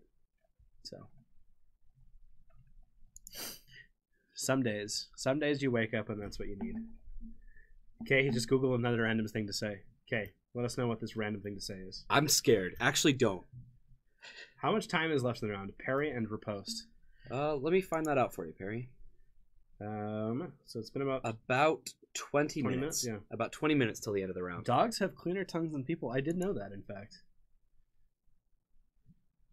Now that was a dragon fact or a dog fact. I'm pretty sure we're just gonna call it Dragon Facts now. No, they've been called dragon facts. That's not something new. Really? There we go. Tell him, Dragon Knight. Is that something new? Go back up. Someone said that time you almost pulled a T-Woo statement. You're right, Wes. Almost. I definitely do not believe that. Yeah. 20 minutes exactly, and Patrick says get good. And now, so anyways, it looks like it went to lands. It's about time, huh? Yep. Only 30 minutes into that round. That's all it took. It's all she wrote. All right, let's take a look at our backup match if they're even still playing. Well, it looks like they are, and it looks like they're finishing up sideboarding. So the game went to someone, and we'll see by who goes first. I'm gonna grab me a beverage real quick. We should probably swap it over so we can watch that for a sec. Kyle will be back. It's all up to me. Evil Beard, thanks for the follow. For like a moment. Party yar yar. I just need another dude. Jeez. Little Runky, you're welcome. I love this hat as well. This is from that pirate stream that we did when we did Popeye Stompy. Yep. Little Monkey's Leo. Is TJ? Oh, Leah. Hey, welcome in, Leah. You should piratize me onto a card at some point. I'll probably have you do an altar for me. Brainstorm. What the? Let's see. Once your random low cards lands, yeah, inevitability. Dragon's Facts. This is a Dragon Fact. Got it. Most powerful card in Legacy. Gedanken Swerble. Is that Phyrexian Dreadnought? Indeed. Oh, Brainstorm. Gedanken Swerble. And Hackbert is got his glasses on. Looks like we're going to see a mulligan from Davis. Corey Cool Cat, thanks for the follow. Hey Kyra, did you know there's Corey Cool Cat in our stream? Because he's the coolest of cats. He has 9 lives. I have never met the coolest cat. Oh, he's the coolest of cats. And Really? Vicious One. Vicious One was just jumping in on this. Vicious One on the follow. Thank you so But much. it's Vic 1 OUS 0 NE. It's not Vicious One. Vicious One. Thank you so much for the follow. Do you want... Do what you want, because a pirate is free, and I am a pirate. I am a pirate. I was upset. The USPS lost my playset of Willenscraft. Earthcraft? Forced to play English. I'm so sorry, Fox. Not sorry. Sorry, not sorry for having to play English. That's what I miss. Did I miss too much? We talked about the best card, most powerful card in Legacy is Gedankenswirbel. Obviously. And that Leo was loving the hat. Oh, Kryptonacker for the foiled German Crypt Breaker. And Evil Beard has Italian ones. I snap bot and put in time off request for event on the 30th. Yes. Oh, Force of Will is Wilkinscraft or Wilkinscraft. Yeah. Siggy, that would be absolutely awesome to have you. We are so excited. I'm glad that you're gonna make it out here. You're gonna enjoy this a lot. You're gonna be much enjoyment, please. Please. I don't know what I'm trying to say. That was like the most beautiful sequence of words I have ever heard anybody say in my life. Thank you, Brian, for that. Nah, it's Worm Spiral Machine. Worm Spiral Machine. Worm Spiral Machine is a good one. Oh, which one is? What language is that? Is that the German? Is that the German worm coil engine? Yes. German. Yep. This is a D&T and not Maverick. It is actually D&T. Jeff is on D&T today. I thought he was on Maverick. He usually plays Maverick, so we just threw in Maverick. My bad. We started watching this match and didn't go back. Myco Synth Gitter. That time when Brian translated his own words into manga. Every once in a while, let's be honest. So my wife is Taiwanese, so I speak a lot of Chinese. And every once in a while, I will just forget English words. And I'm just like, words, Chinese word. Like, I don't know what's going on anymore. All right, so it looks like we've got this is a masterpiece chalice on 1. That's pretty darn good against Evil Beard needs new Japanese forces, but you still love the OG art. I agree. The OG art is great. I personally went for the foil forces because it's still Therese Nielsen, and the new art is like fantastic. Like just that spiral is sweet. But Blauer Knall. What's that? I don't know. It looks like we're floating 2 mana, or not, or 3 mana, and just playing. That's weird. Maybe so this is Phyrexian Revoker, probably on Jitte. No, I think the Pithing Needle's on Jitte, if he didn't equip. 25-hour drive, 1,700 miles. Let's do this, dude. That is a brutal drive. Now you definitely want to be prepared if you're coming down. So you'll be coming through Wyoming. Just be prepared for the snow in the passes. Yeah, Wyoming has some serious wind. Wind and snow. If you haven't made the drive before, wind and snow. Oh, red elemental blast and blue elemental blast probably for Hackbrits. Gotcha. New art doesn't have Sabertooth. You're right. Doesn't have a Sabertooth. Yeah, definitely. Everyone who's coming out for that, be careful. Now Utah isn't always snowing in December. I've definitely had non-snowy, very cold birthdays. But in the valley, it's not always snowy here. Yeah. The mountains are always filled with snow. But the passes coming up from Arizona, I'm sure you'll see snow coming in, and coming in from the north through the Uintas and stuff. You'll definitely see it as well. So. Oh my goodness, it's cold in Arizona, like 65 degrees. What the heck? No. This morning I walk out of my house, like 35 degrees, short sleeves, and I'm just like, oh. Can almost see your breath. And I could see my breath, and it's like 7 degrees right now. And then I thought about it, and I was like, Maybe I should put a hoodie on. Saying Evil Beard, 22 hours, 1,463 miles. Let's So do he's this. got to be in like Chicago or something. Probably.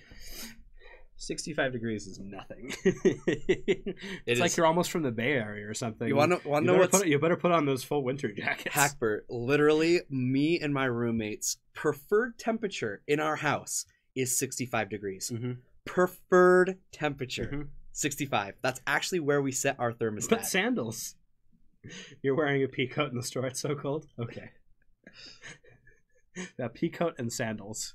There you go. No one comes with maybe I'll just fly. Yeah. I mean, you're gonna spend about the same, and you're gonna save some time if you fly in. Yeah, and where it could be bad weather, it's not the worst idea. Well, and I'll definitely be available to pick people up from the airport. So Yeah. I'll be the chauffeur. I'm actually not all that far from the airport. I'm just down the 215. Yeah. I'd be willing to do that as well. Well, and it's so close to the store, so it's pretty cold. Super cold. Patty B is rocking flip flops today. I'm in shorts and a t-shirt as well. What is the actual temperature here today? Ah, I can actually check these things. right now it's probably, I don't know, I'm guessing 40, 35, 28. 28, a little lower. We're just below freezing, and we don't care. It's a sizzling 22 degrees right here. Yeah, you didn't even put on your coat to go to dinner. Evil Beard, I'm the same way. Like, I'll leave and I'm like, no worries. FC Reaper's been wondering how much it is for a Paragon City hoodie. It's $40. $40. Yep. Where is our shop? It is Cody. in Draper, Utah. Cody, I bet you have the store credit for one of these suckers. Yep. Keep my house at 68 and people think I'm nuts. See, my wife keeps our house at 72, and that's a little hot for me. My mom keeps her house at 61. 61? 61 degrees. I want to live there. It's amazing. I love being at my house. It's so cold all the time. I'm like, oh. Because you just like grab a blanket when you're sitting on the couch, and you're just like, oh, this is great. If it's positive degrees, no need for a full coat. I might switch from shorts to pants. Yeah. And I might switch from a t-shirt to like a light hoodie, which that's what these are. These are really light hoodies, which I really like. Gotta pay extra for the hoodie that can comfortably fit over a pirate hat. Mhm. There you go. You heard it from HC Fox, straight out of the mouth of HC Fox. Good call. I was gonna say so. I don't know what I was. You were gonna gonna say. no, you're gonna try to say something clever. Yeah, and I couldn't. I just can't. I'm just not the clever one. No, you're not. I can't even channel Bryce well. Well, it looks like Death and Taxes got that one. Yeah, Death and Texas did, and it looks like that's the match too. Yeah. with the handshake there. Yeah. So let's pan over to the match that we know is Try to wear taking fire-resistant forever. jeans and fire-resistant long-sleeve shirts to work year-round, so I don't do shorts. Aw. Fire-resistant, though. Do we have a web store? We do. Right now, the payment systems are not fully live as far as I know. We're doing some updates and upgrades on it, so that should be live here Very soon. before you get out. And if you want to reserve something that we've talked about on stream, you can send us a message. Hey, there it is. There's our website. MTG Bot just knew that It that's just what we were knows. talking about. There's like this weird, like empty. There's just a ghost in the machine there. I think so. Someone has been praying to their machine gods. It's probably good that I'm an Adeptus Mechanicus player when it comes to Warhammer 40k, right? I've never thought of that something as a good Corey thing. Coolcat. Something about GP Louisville. What does that mean? Maybe he met me or one of the other players from Paragon at GP Louisville. Maybe. I didn't know. go to I know. I Louisville. handed out a lot of stuff. Corey Coolcat, you have to remember me what you played, because I'll remember what people played, but I may not remember names. If it was me that you played against. Okay, so what's actually happening? What's actually happening? A Dark Depths is down. There's Thespian Stage. We've got a Snapcaster Mage on the board with a Sylvan Library and a Leovold. So it looks like we're gonna make a copy of Dark Depths and get our new Merit Lage token. I hope. Please use our new Merit Lage token. Oh my goodness. Yeah, I was handing out life Brian, pads and everything. He's using his Merit Lage token. False. What is he doing? False. We were it was like probably when I was 5 and 3, and we were both like bubbling. But he beat me, and all of his buddies were gonna day 2 anyways, and all that. You got a life pad from him. That's way cool, Corey. There you go, Jorgensen. There's our new Merit Lage token. Ba-ba-da-ba. It's eating a pirate ship. Cold Snap promo is acceptable. I've only watched y'all a handful of times, but the multi-game setup, the camera angle, and the overlay are spot on, guys. Thank you, Birdman. Appreciate that. I'm glad that we've got this setup that makes you feel like you're a part of the action. Round 2. Okay, yeah. So it was right after I played. I played against Burn round 1 and was just on a little bit of a tilt. And I played against Corey, and I think it was one of the first times he got to play against a food chain deck, and so it was kind of fun to walk through the combo. But you'll have to remind me if it wasn't you, because I played against someone who just was like, oh, this is a sweet combo. I've never seen it before. So a 2020 token. Let's see if this merits a response. Oh, it merited a response. Yeah. So Cody, Merit Lage just right there. That is a 2020 flying indestructible token. It comes from the card Dark Depths. So this will be one. If Corey will know if he remembers this deck box that has the opening top. Sunfishy. The card that he used to kill it was Diabolic Edict. What Yu-Gi-Oh card did he use to kill it? Yes, Diabolic Calavan Edict. is all about those Yu-Gi-Oh cards. It was my first Legacy tournament. Seen Food Chain EDH, but that's it. Awesome. That's way cool. That's sweet that you finally made it in while I was actually on here streaming. Welcome back, I guess. Paul activated his trap card. Yeah, it's true. So he not only did he have the edict to deal with Dark Depths, or sorry, Merit Lage, but he also had Surgical Extraction to get rid of Dark Depths. You know how Paul has to win now? Punishing Fire. Punishing Fire. And there's a Leovold on the board. Should be fun. I mean, he might have brought in his Tireless Tracker, and so that's probably a thing. But Paul's like, hey, we've only got a couple minutes left. Like 6 minutes left. Let's go to game 3. Is that actually how much we have? We have 6 minutes left in the round. Okay. So. Oh, that's the Hackbert deck that he was putting together. That's the cool. No Fit that we did. The No Fit? Yep, that's cool. the next MD Hackbert. The next deck that you're gonna make me 5-0 with. Yep, exactly that one. It has Fit in the name, so you can do it.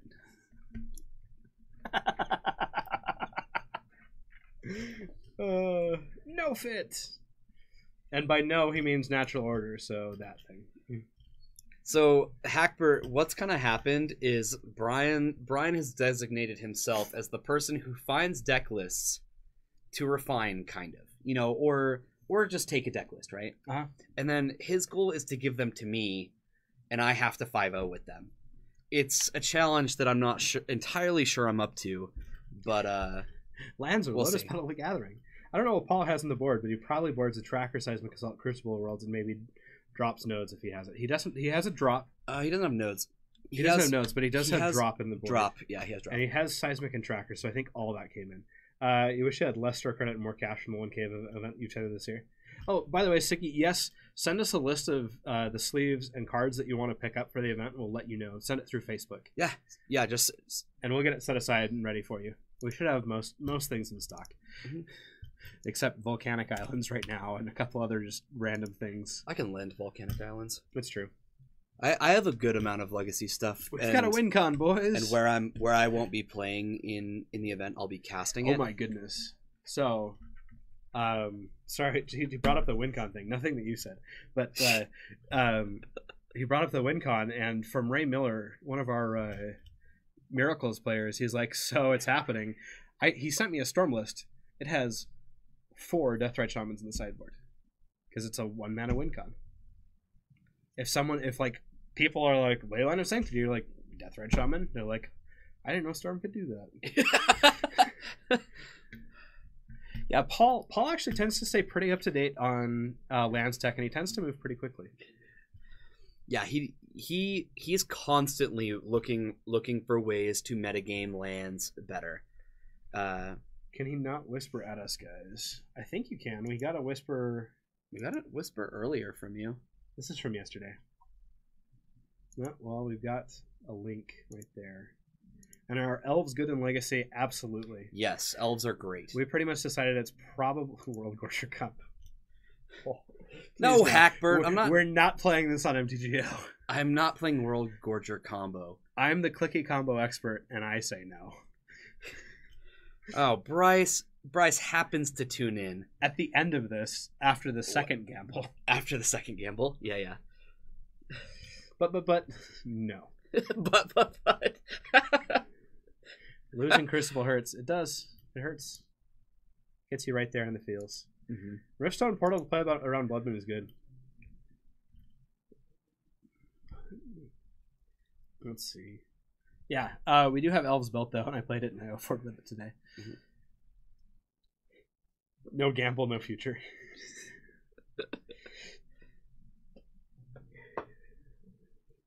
This is an interesting game though. This is such a strong start from Calvin, but I'm pretty sure it's just Mo gamble, more problems. So Mo gamble, more problems. Mo gamble, more problems. Yep. So this is a punishing fire targeting one of the Deathrite Shamans, And he'll Looks be able like- to get it back from underneath the other Deathrite Shaman, which is pretty good.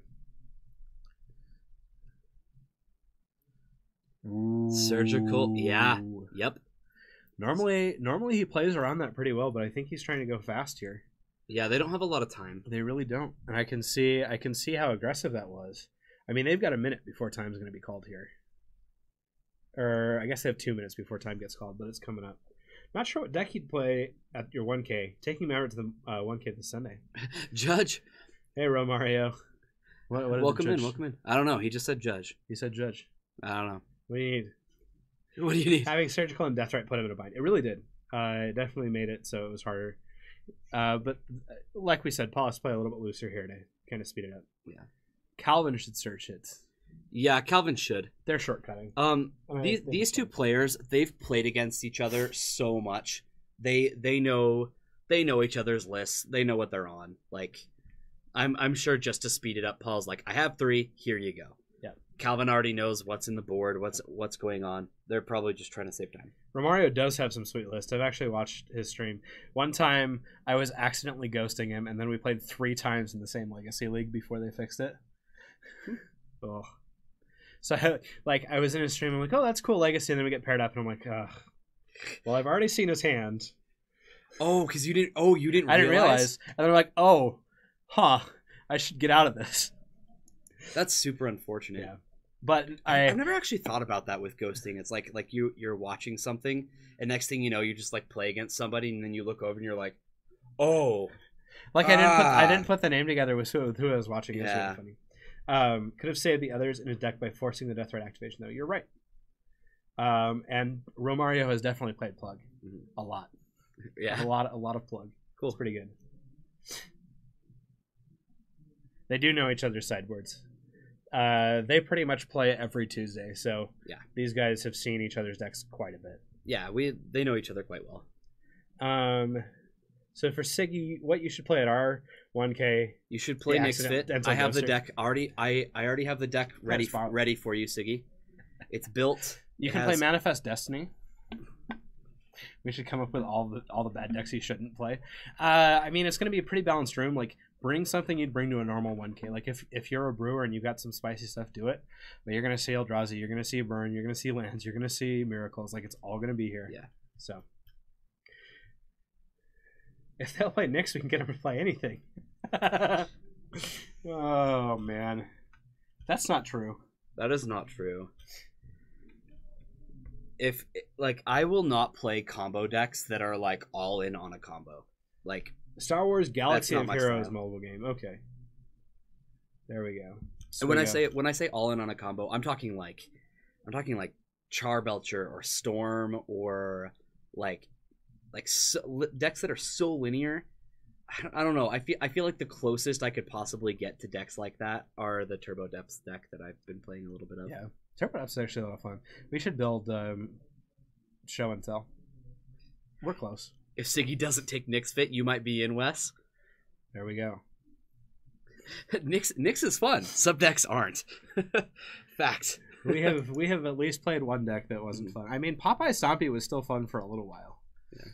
But I don't think I'd touch that deck with a 29.5-foot pole anytime soon. So, if I play any type of combo, it's usually some flavor of Storm. some flavor. So Bomberman, Bomberman's a sweet combo. it's a And sweet we have combo. it. We do have it We online. do have it online, Brian plays it from time to time. but I think Siggy's talking about bringing that to the 1K. He's Oh, totally, Bomberman? That'd be sweet. If you love Bomberman, you'll enjoy it here. You'll play against elves and everything. So S and T. You think you have Chantel? Bryce says he thinks we have Chantel. Or Interesting. in paper, I guess. Mono Blue Omnitel. Mono Blue Omnitel is actually a pretty sweet deck, especially when there's that. What's the card that's kind of like Digs for Time, but it's like 3 blue, 2 something Ooh, else. Choke? Oh wow. Whoa. Well, Choke's a card. Choke with 4 tapped islands? If by storm you mean PSI, then it's okay. PSI is bad. Romario, just coming straight at MD Hack right there. Oh, Evil Beard uses Factor Fiction. That's pretty sweet. That works. It'd be really fun to try and stomp a tourney in a format I haven't played in 5 years with a deck almost nobody knows how to play. Yes, Choke is Bay. Yeah. Oh man, like this is like the best matchup for Choke too. Like it comes down on just a tapped out board, and it's like, okay, your Deathrite Shaman is all you have. It is your mana. Good luck. I mean, on the bright side, I think he has a Badlands somewhere. wow, that's gonna. Who won that? Is it a draw? Go find out real quick. Okay, I'm gonna check.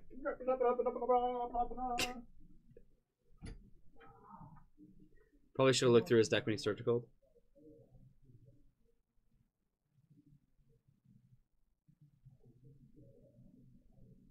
I've thought about using Choke and Nyx Fit, but there's like a lot of different things you can run.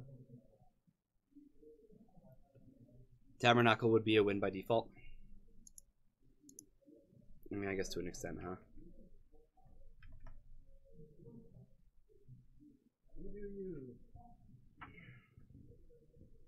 So it looks like it was a draw. It was a draw? Calvin basically said he conceded because he couldn't untap and there was a Tyler Tracker on the board. Okay. Sniff. So, White border chokes that Patrick Sullivan side for me. Last time I tried plug, the whole room was non-blue except for Ant, which I beat. The old who won that play. But I don't usually play at that star. So rude. Goodness.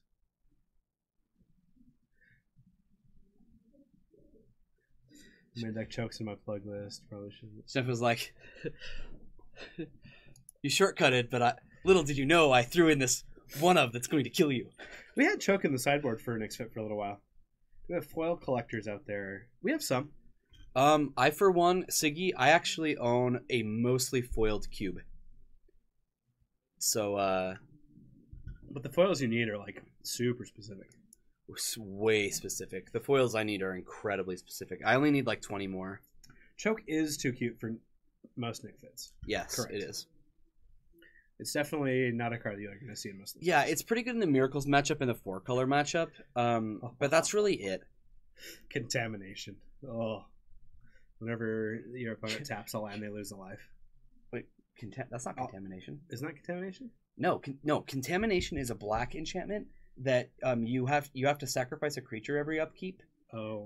to keep it alive, and then it makes it so everything taps for black instead of its normal color. Okay. It's like a really good bet. 0 out of 10, not enough Japanese cards. Like everyone's agreeing. Lissy Swift, wait a second. Eric, welcome in. Haha! Eric, I love Eric this hat too. likes your hat. I love this hat. And Jay Grossum, it's definitely the Illuminati. That was round 2. Going into round 3. Opened 35 booster boxes this year and still got all the foils I opened. Wow. Wow. I'm sure there will be a market at the tournament for that. Well, I'll tell you what, Siggy. I'm looking for some specific things. So if you have any of those, then I would definitely work to get those. How was the Miracles matchup?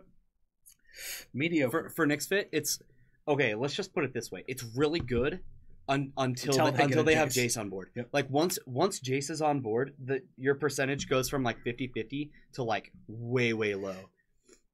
Ooh, Eric got a MTGO account and still has new player points. I should help you out sometime. Yeah, Okay. I'd love to. Anyone got any Japanese fruit Shredds cannons? Not out here. FC Reaper, thank you for the subscription. Thank you. Appreciate that. Awesome. You are a solid human being, sir. Our newest hero. Reaper is Cody, right? Okay. Yes. Thank And you we so got two much. Boros fist bumps today, just right there. Mm-hmm. Can be difficult when Brian is riding his motorcycle. You're right. You know, I used to have a motorcycle. And then my dad's like, I'm selling your motorcycle. And I'm like, Okay. we're in Utah and it's not that useful, so okay. It's really good. There's no middle ground versus miracles.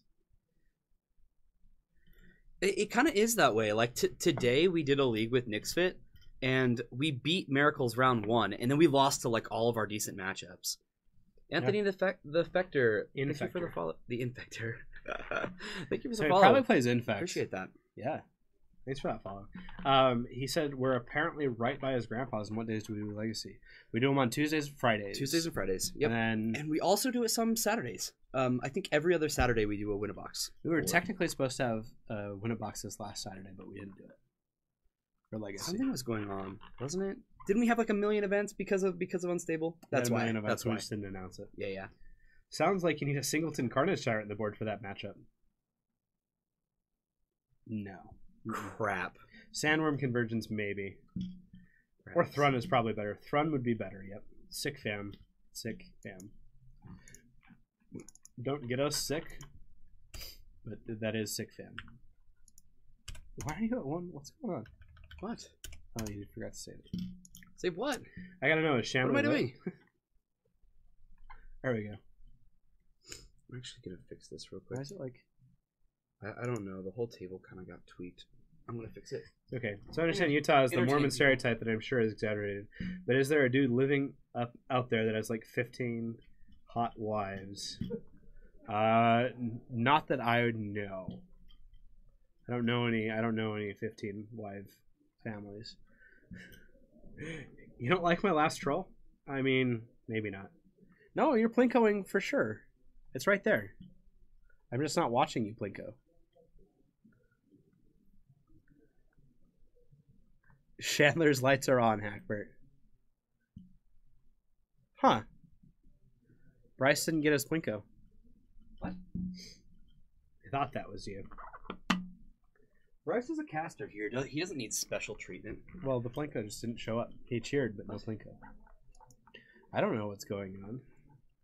What the heck happened to the mats while we weren't looking? Well, duh, it's him, obviously. I don't know. There's our Chaps Man. See, look, it happens for Chaps Man.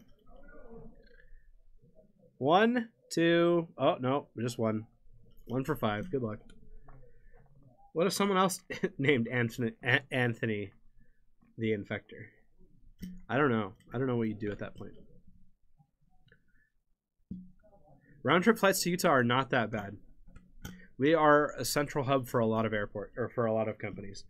Who else would be watching a legacy stream named Anthony the Infector? You'd have to kill. Yeah, of course you'd have to kill him. No one else can be that. Good job, guys. We're getting really close to the next round starting. 1 Anthony to roll more. Oh man, and Kyra is still fixing the table, and it's still not there. It's really close, Kyra. You're almost there.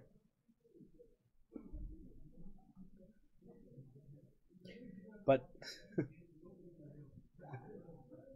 you should do it. There's actually a lot of Anthony's here.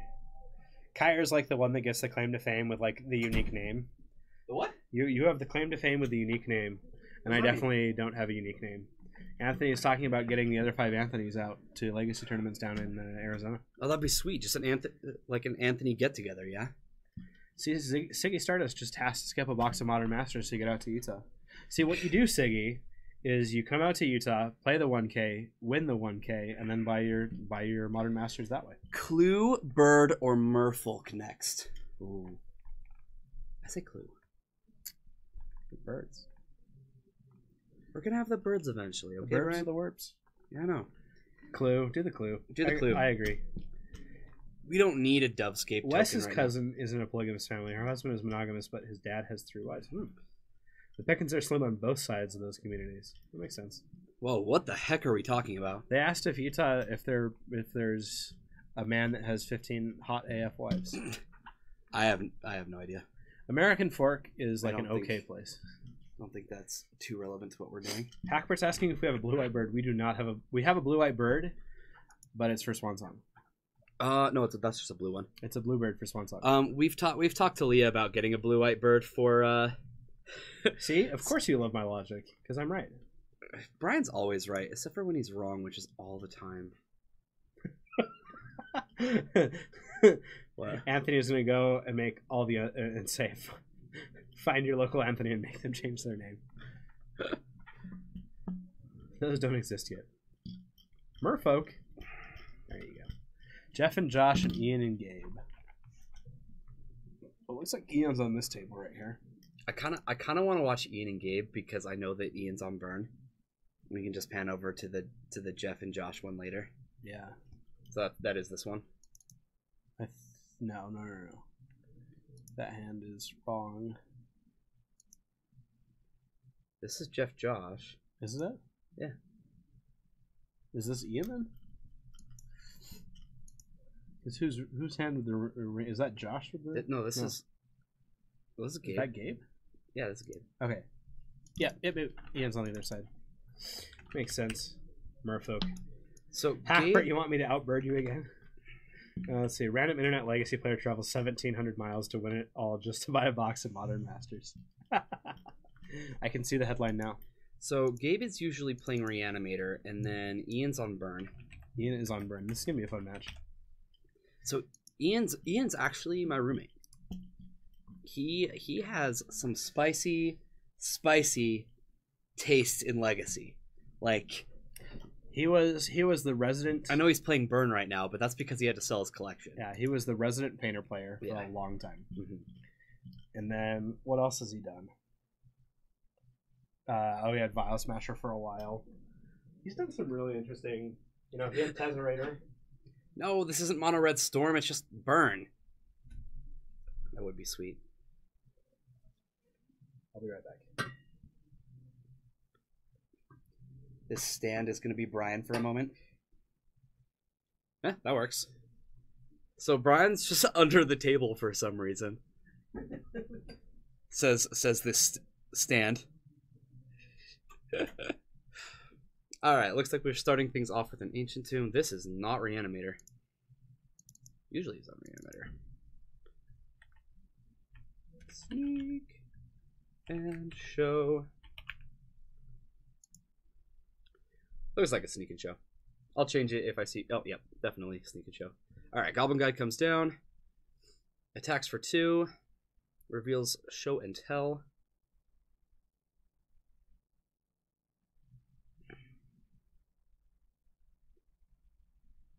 And Ian is sporting the new Unstable Mountains. They look fantastic. Here's a Chain Lightning. That's going to trigger Prowess. There's going to be an attack for 4. Trigger a Goblin Guide. There's a Force of Will on top. Yeah, no blue, and he sees Force of Will. So, like, Ian will know about Force of Will, but even Force of Will deals a damage to himself. It's... Huh.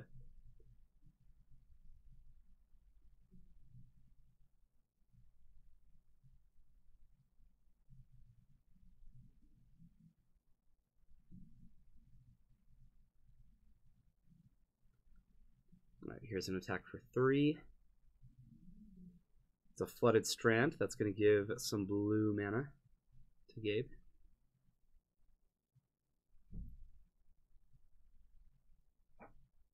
Yeah, so now he's at 8. Yeah, good catch, guys. What happened?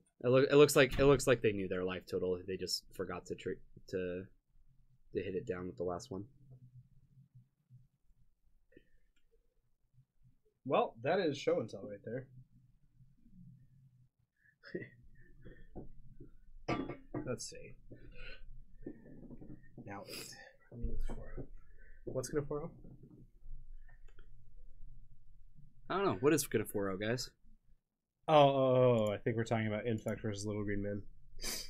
How's the Omniscience? Omnitel. 5 plays show and tell. Cool. A land. Scalding Tarn versus an Omniscience. That doesn't seem good. No. Nope. I'm going to cast an Emrakul. Just Yep. Okay, Griselbrand. Yeah, Stop I don't- slow rolling the Emrakul. I don't know why he put into play the land. I almost would have done nothing. That way, well, maybe he has another hand or another land, but In response, he's gonna Searing Blaze. oh, okay, because the land came into play. So Searing Blaze, that's gonna deal 3. and he's gonna crack both fetches. Yep. This is with Emrakul in the stack. Yep.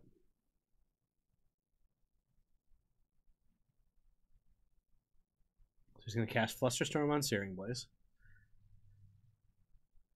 And so it's gonna counter that Searing Blaze. Okay. He wishes it was Infect versus Elves that we were talking about. So, I mean, Gabe gets to just cast all the spells he wants at this point. Storm on 6. Storm counts 6. Thanks, Evilbeard. That's all we need. Fire Blast you. Force of Will. Cool. Omniscience is a real card right here. Okay. Float 2 mana, Fire Blast you again. You're at 1. And now I attack for 22. Trigger. I got unstable basics for my... There you go. Wow, I think that does it. So Sneak and Show will take that game. Yeah, he should get some more stable mountains. They were just a little too unstable to win that game. Definitely. he wins the game at 1. Yeah, you did. There you go. That shows just the sheer power of Omniscience. 8 mana or 8 mana enchantments just for the win. Let's look at our backup game, which is show or not. This is it's D&T versus not Eldrazi. no. This is Miracles. Oh, Yep. Josh is using the unstable lands, huh? There you go. Usually he has signed. Signed beta. Yeah, Do people really prefer unstable lands to unhinged ones? I do. I personally do. Unstable lands, of all the full arts, unstable lands are my personal favorites. I think John Avon did a really great job. I think the framing on it was just really well done. They do look super weird with all the old border cards, but it helps them stand out as you're fetching. Like, you have your white border dual lands, and now you have your no border basics. Like, it just really helps you fetch for the right things. You know what I've noticed about these lands, though? People either really, really love them, or they really don't like them. I haven't met somebody that's just kind of like, meh, they're fine, you know? And I'm sure there's plenty of people in the chat who do feel that way, but like, most people I've come across either really like them or really don't. You can get them cheap there. I mean, if people are just like dumping them like 50 cents to $1 per land, like, yeah, give me all you can. Polarizing is the word we're looking for. Hackbird is right. QC is mad about them. And then Evilbeard has Black Border Duel, so I don't have that. I run Japanese FBB because they blend in better. That's pretty cool. Of all the foreign lands, I really like foreign white border. Like, foreign black border is like sweet and all because like black border, but foreign white border is just like my jam. And they cost the same as normal white border. Yeah. Although I play with only English white borders because I'm a scrub.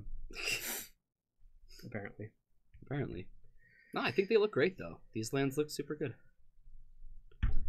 I think somebody mentioned that they actually think that they look hideous. Assless Chapsman Actually, just hates them. Just hate. I understand why. I've heard people's reasoning. I get it. I'm a fan of them, but I understand why you wouldn't like them. Need to get some foreign black border drops. IMAS Hark is met on them. I think they're fine. Love the art, but not the upper border.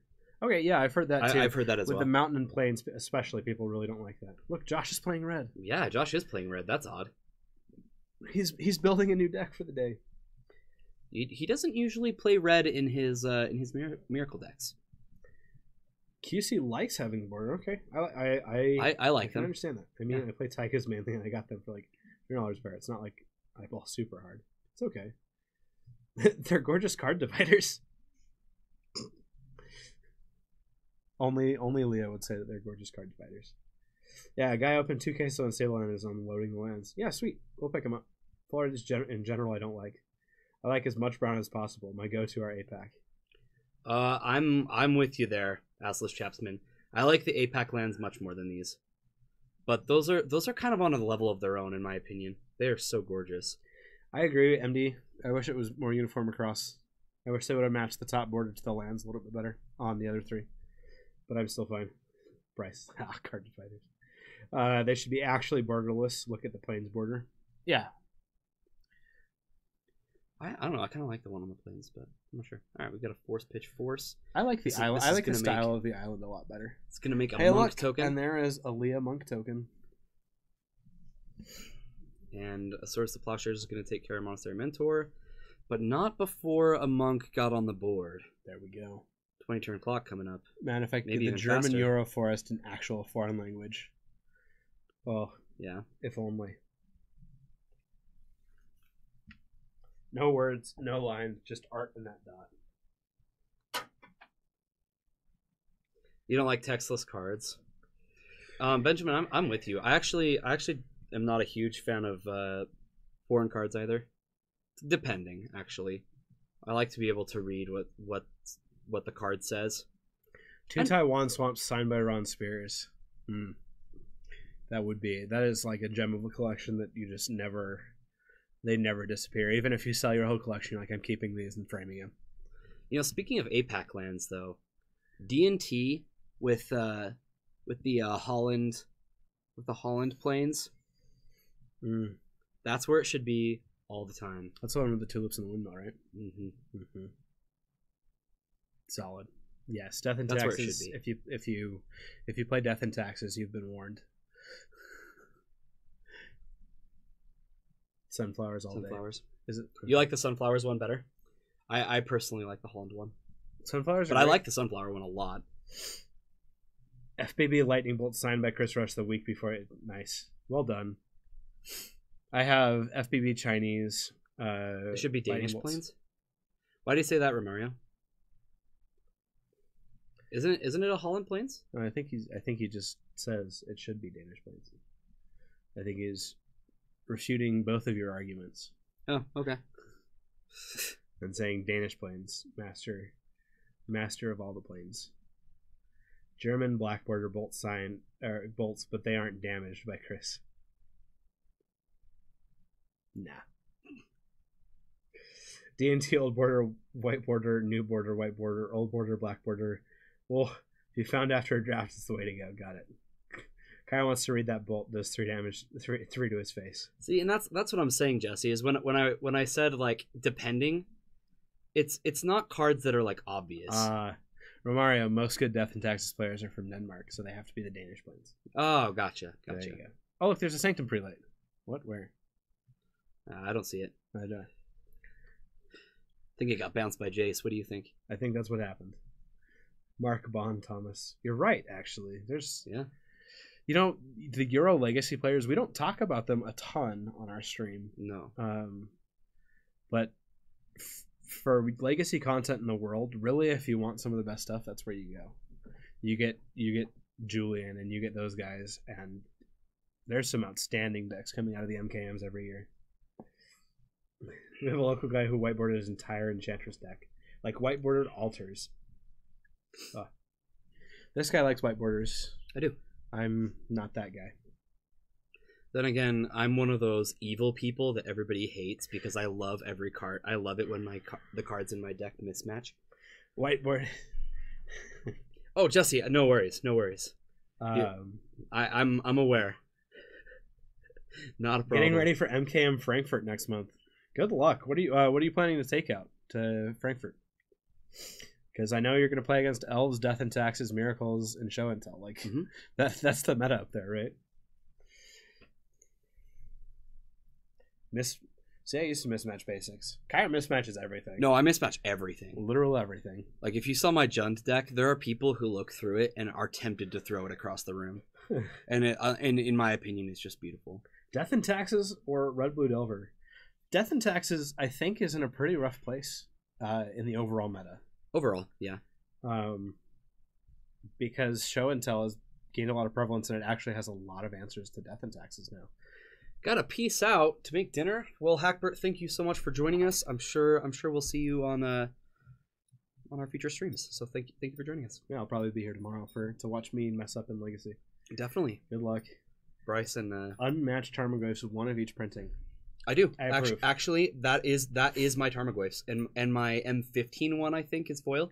And look, there's the Force of Will set that you're looking to get as well. For each deck. I'm actually one Force of Will off, and I have plans to get it, so no worries. Yep. I'm glad everybody's on the same page as I am. Yep. There you go. Yeah, I'd love to show off my Jund deck. The problem is it's kind of all a Nyx fit right now. Yeah, it's true.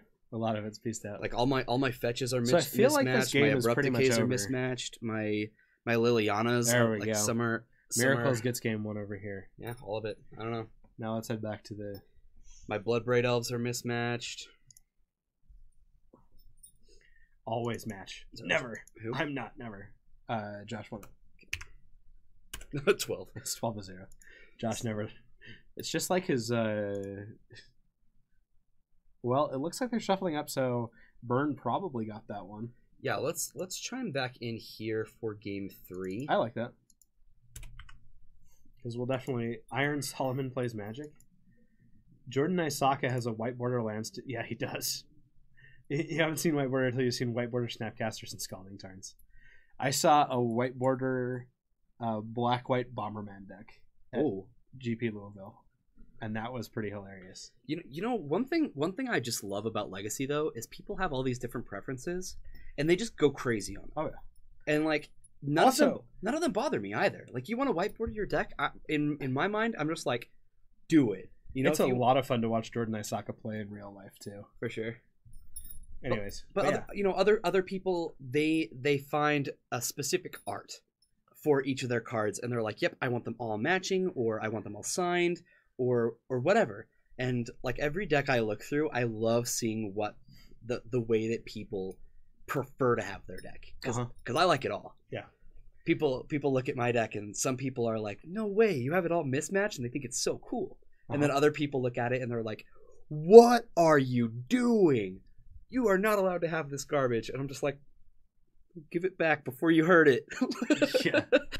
Yeah. I definitely I've themed both of my Legacy decks. So Manifest Destiny is, for the most part, oldest printing possible. Yep. With specific alters about Chris Rush. Like it's an all non-foil, all cards must be non-foil, and oldest printing possible. Yep. And Whereas your Food Chain deck, my Food Chain deck is foil. completely foil. Mhm. And new. It doesn't matter. The borders are mismatched. Like that's just how it is. The LGS runner has a white border commander deck. I'm pretty sure it's Isaka that has the whited gurus. No, Caleb D got whited gurus. Is it? Caleb Durward has whited gurus. The only thing I hate about mismatching is you officially lose percentage wins. Captain QC, not necessarily. So how I play with my Jund deck, anytime a card's been revealed, I flip it upside down in my hand. It's the only way. There are still ways that I can lose percentage wins, but not by much. But I'm not really playing Jund to like Do you like think the best Legacy player or anything. Do you think Ian can deal 18 damage this turn with an Emrakul on the board? No. Good game. Like this is the Leovold handshake. Like, haha. Take that hand. Do we have a deal? No. No. We're close. It's it's that turn 2 Emrakul that it's just a thing that's hard to deal with. Did you get the foil Teferi's response in color, Brian? We got a foil Teferi's response in color. No, I those are out of my sideboard right now. I've got a chill. I can't remember what the other card I put in was. Oh, my 4th Baleful Strix is in the board. Captain QC, it's true. It's not like I was competitive to begin with. No, I love the Jund deck. I actually think it's quite Shots good. fired. They should have printed unstable in foreign languages, though. Listen, Patrick, there's a couple things you need to know about Captain QC, and that is he has 2 punching bags. One of them is Bryce. He's not here right now. The other one is Kyre's Jund deck. So that's just gonna have to take the hits, all right? It's gonna accept it for both of us. Yep. All right. Looks like. I would have loved some Chinese full art foils from Unstable. I would have loved that. Well, Yeah, Kyre's cool. Not his Jund deck. Actual factual, guys. All right, that's gonna do it. Sneak and Shield's gonna take this one. Yep. There it goes. 2. Leave me alone. 3-1. It's probably how it'll turn out. You saw nothing. Definitely going first for Sneak and Show and is we super good. get a game 3 here too. Isn't this game 2? Oh, are they just getting done shuffling? Probably. I'm gonna say yes. First, we used to get face beat by the one of Rancor. Jesse, were you there for that? Pretty sure he was in stream for it. That was like one of my most memorable moments I've ever had. Right. Jorgensen gave me a stipulation to put a Rancor in my Jund deck, and then I ran it. That Friday, I got to run. You went back to back, right? The deck itself. I 3-0'd like 3 tournaments in a row with Jund. It was like the Jund. Rancor, Yeah. How many rounds? There's 4, so we'll have one more after this. But I won on camera twice because of Rancor. Yeah. One because you got like delirium from it, right? Yeah, I got delirium from it, and then in round 3, both games I ended the board with a Rancor on the board, just swinging. Yep, it was sweet. Jeez. How many rounds tonight, Siggy? We have 4. Yep. Which means after this one, we still have one more. They have to solid deal round with for you. my ugly mug and your beautiful face for one more round. After this one finishes, of course, because obviously, Death and Taxes versus Miracles, the classic matchup in a new age, without Sensei's Divining Top. Like, Death and Taxes was teched so well to just deal with Miracles. Yeah. And then all of a sudden they got rid of Sensei's Divining Top, and now it's just got like all these Phyrexian Revokers hanging out. And I'm like, no, stop playing Phyrexian Revoker. Food Chain's not that big of a deck. Oh man. Yeah, that's awesome that you were there, Jesse. I thought that was a lot of fun. It's been so long since I've gotten to play on a Tuesday or a Friday that like I actually kind of forgot that there were days where I played Magic, like paper Magic. Mm-hmm. So it's kind of good times. It's like kind of funny at this point because you do get a lot of testing in because you're playing MTGO so much and you're watching all the stuff, and it's kind of like that dichotomy, right? Where so many players once they become streamers or whatever, they lose like a certain knack for the game.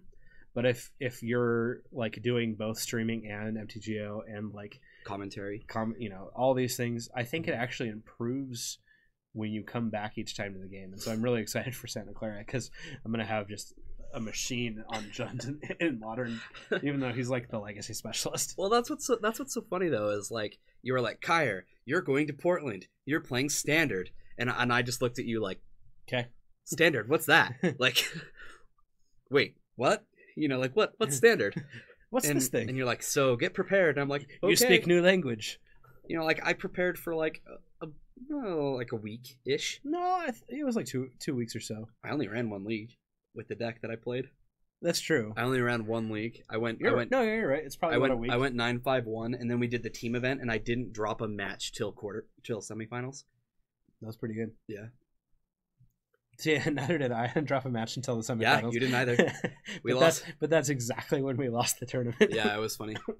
And in fact, we lost to Josh. Yeah, I lost to Josh. And we lost to Josh, who's playing Miracles right now. Yep. It's not new. We streamed every Monday. There we go. Every Monday. So you were watching Standard, but you weren't actively playing it. Yeah, but Patrick, they're like everybody's running brews in this store, or they're just running like kind of custom control decks. We didn't see like a ton of teamer. Sounds like you ran 2 leagues though with teamer. 2 leagues? Because you ran one here and one when you were at your house. I thought one of them was mono red. Stop liking these legacy guys who don't care about Standard. He's right. I'm not even lying. This is about journalistic integrity. All I remember is that we tried out the 4-color deck. I 5-0'd with it, and then I decided to be on that deck. That's all I remember. Uh-huh. Well, that Vendilion clip got flashed in. Are we on a team for Santa Clara? Yes. A team with a Standard and a Modern player. Yeah, we are on a team for Santa Clara. Yes, I will be playing Modern. Brian will be playing Legacy, and my brother Riley, or in chat, his name is Moslov. He'll be our Standard player. My brother is one of the best Standard players I know, so we're pretty lucky to have him. Yep, he's He's just a good Magic player. A really good Magic player. It's sitting on a table with him is always good. Like he had some rough variants and was playing Modern, which is a rough format to be in control of, and still did great on the day for our team. So find you a Basque in the mismatching deck. Is that a basic or a Basque? I'm not sure what a Basque is. As far as for Jesse, like you should be posting all the MTG groups, the Utah one and the other one, and any of your local ones in California and all that, to see if you can get a team together. I'm pretty sure there are people here who still need team members, Jesse. You should also post in the Utah. Yeah, make sure to post in the Utah one. Yeah, post in the Utah. Utah Magic players, I believe. I'm sure people are already thinking about it, and it's definitely time to be getting your hotels and travel accommodations and everything you need. The prices are starting to go up on a lot of it, so now, good time to plan. Yep, Flickerwist, Rashadenport looks like he's gonna tap down some more mana and kind of try and control Josh out here, but Josh has been able to draw so many lands.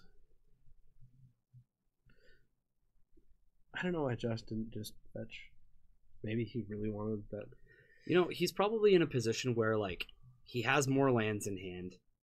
And Sounds like Patty B will be managing the store while everyone's in Santa Clara. I'm not sure if that's actually the case. You'll be here in Santa Clara as I live next door.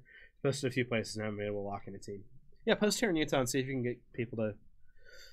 Well, Jesse, you'll have to hang out with us while we're in Santa Clara then. Hey Jesse, can we stay at your place? Yeah, seriously. That would be sweet, actually. No, well, we should go out. We should go out to dinner. I've got a couple of people that I might be able to still ask. Omega, some of those Bay Area 2296. Thank you so much for the follow. We appreciate that. 2296. Maybe he was February 2nd of 1996, and that's why it's 2296. Maybe. So observant. Oh man. All right, a brainstorm. I don't know how you deal with a 3/1 flyer though. Like, life's hard. Jeff's doing a really good job of holding here and just being like, "Okay, deal with my one threat. Oh, you've dealt with it. Okay, like here's my next threat." There's something I've noticed about this though. Josh, when people shift to this plan of, okay, here's one threat.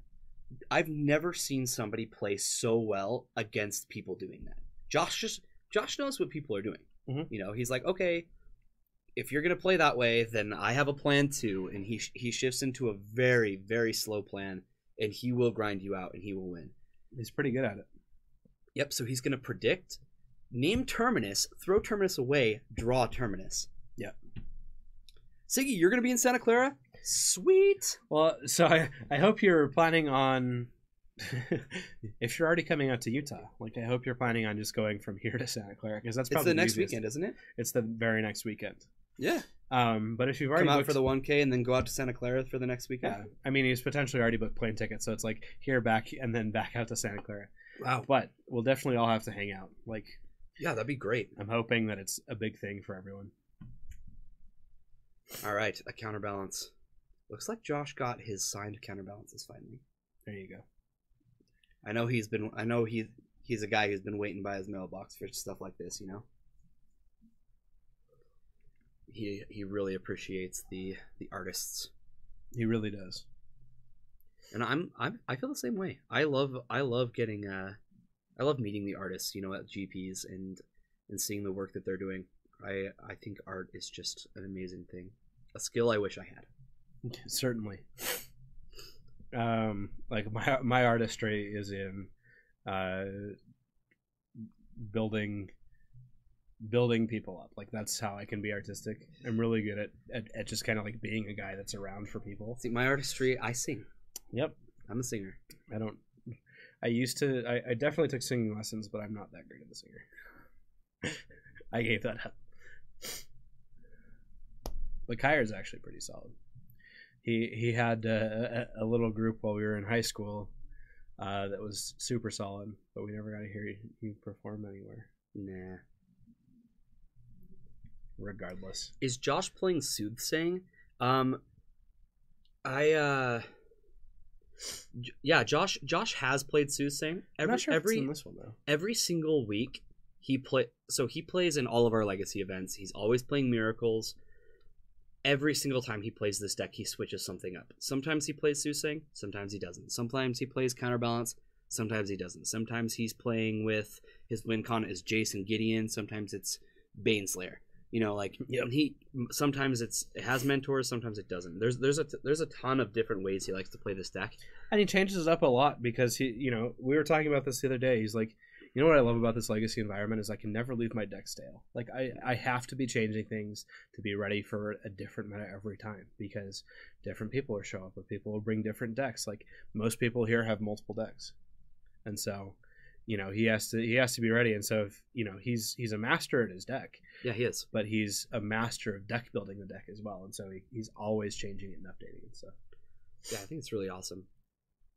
So he'll be in San Fran the week prior. Go to Utah for the 1K, fly back, fly to San Fran, work, fly back. Jeez, Siggy, you have a life that I want to live. Just traveling all that the time. That sounds so much fun.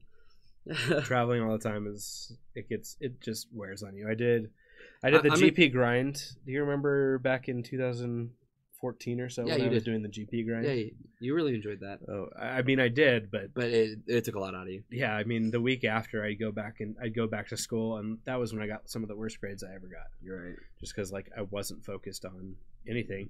I was a math major at that point, and that's kind of tough to go between those two things for sure. So. No, I'm in the chair force myself.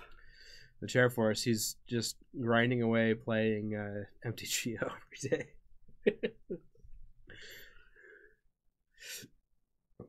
Pretty soon you're basically like the face of PCG MTGO. I mean, you already pretty much are, but soon you're going to be even more so, where they just won't be able to get away from you. I hope you guys like Kyre, because he's going to be PCG Eternal is online, or Paragon City Games is online. 2018 is going to be a good year for grinding SCG and GPs. Cool. It seems like they've matched them pretty well, and you being in the Midwest makes it work. Meh. You're like, I hope you like Kyre. Jorgensen's like, meh. Whatever. He's aight. Dude's pretty chill. He's alright. I don't know about that. Rest in peace in Stoneforge Mystic. I wonder why this Engineer Explosives is on too. Yeah, it seems like a good number for it to be on. Yeah, Jorgensen. I know.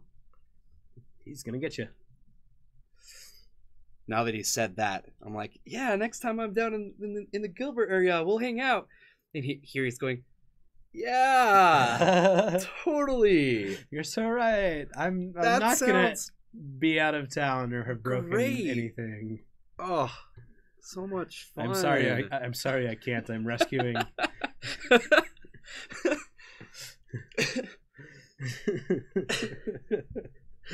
When SCG basically quit Legacy, I killed my desire to attend events. I agree. You know what, Evil Beard? When they were doing Legacy, I actually wasn't able to afford Legacy. There's like where I was in life, there was no way I could afford cards, and I loved the Legacy format so much that every single weekend I would watch the SCG Legacy events. When they stopped, I rarely tune in to SCG anymore. I'll catch like a modern thing every once in a while. Or if there's someone that I know that's playing an event and they're on camera, I'll go and watch it, but I don't go out of my way anymore. Loose Vowel Movement. I love that name. Is this Miracles list or is it more Control? It is Miracles. It is Miracles, yeah. Yep. We've seen what, 3 Terminuses? Yeah. 3 Termini? Of the like 14 or so that Josh runs. People have really started calling this deck Blue-White Control.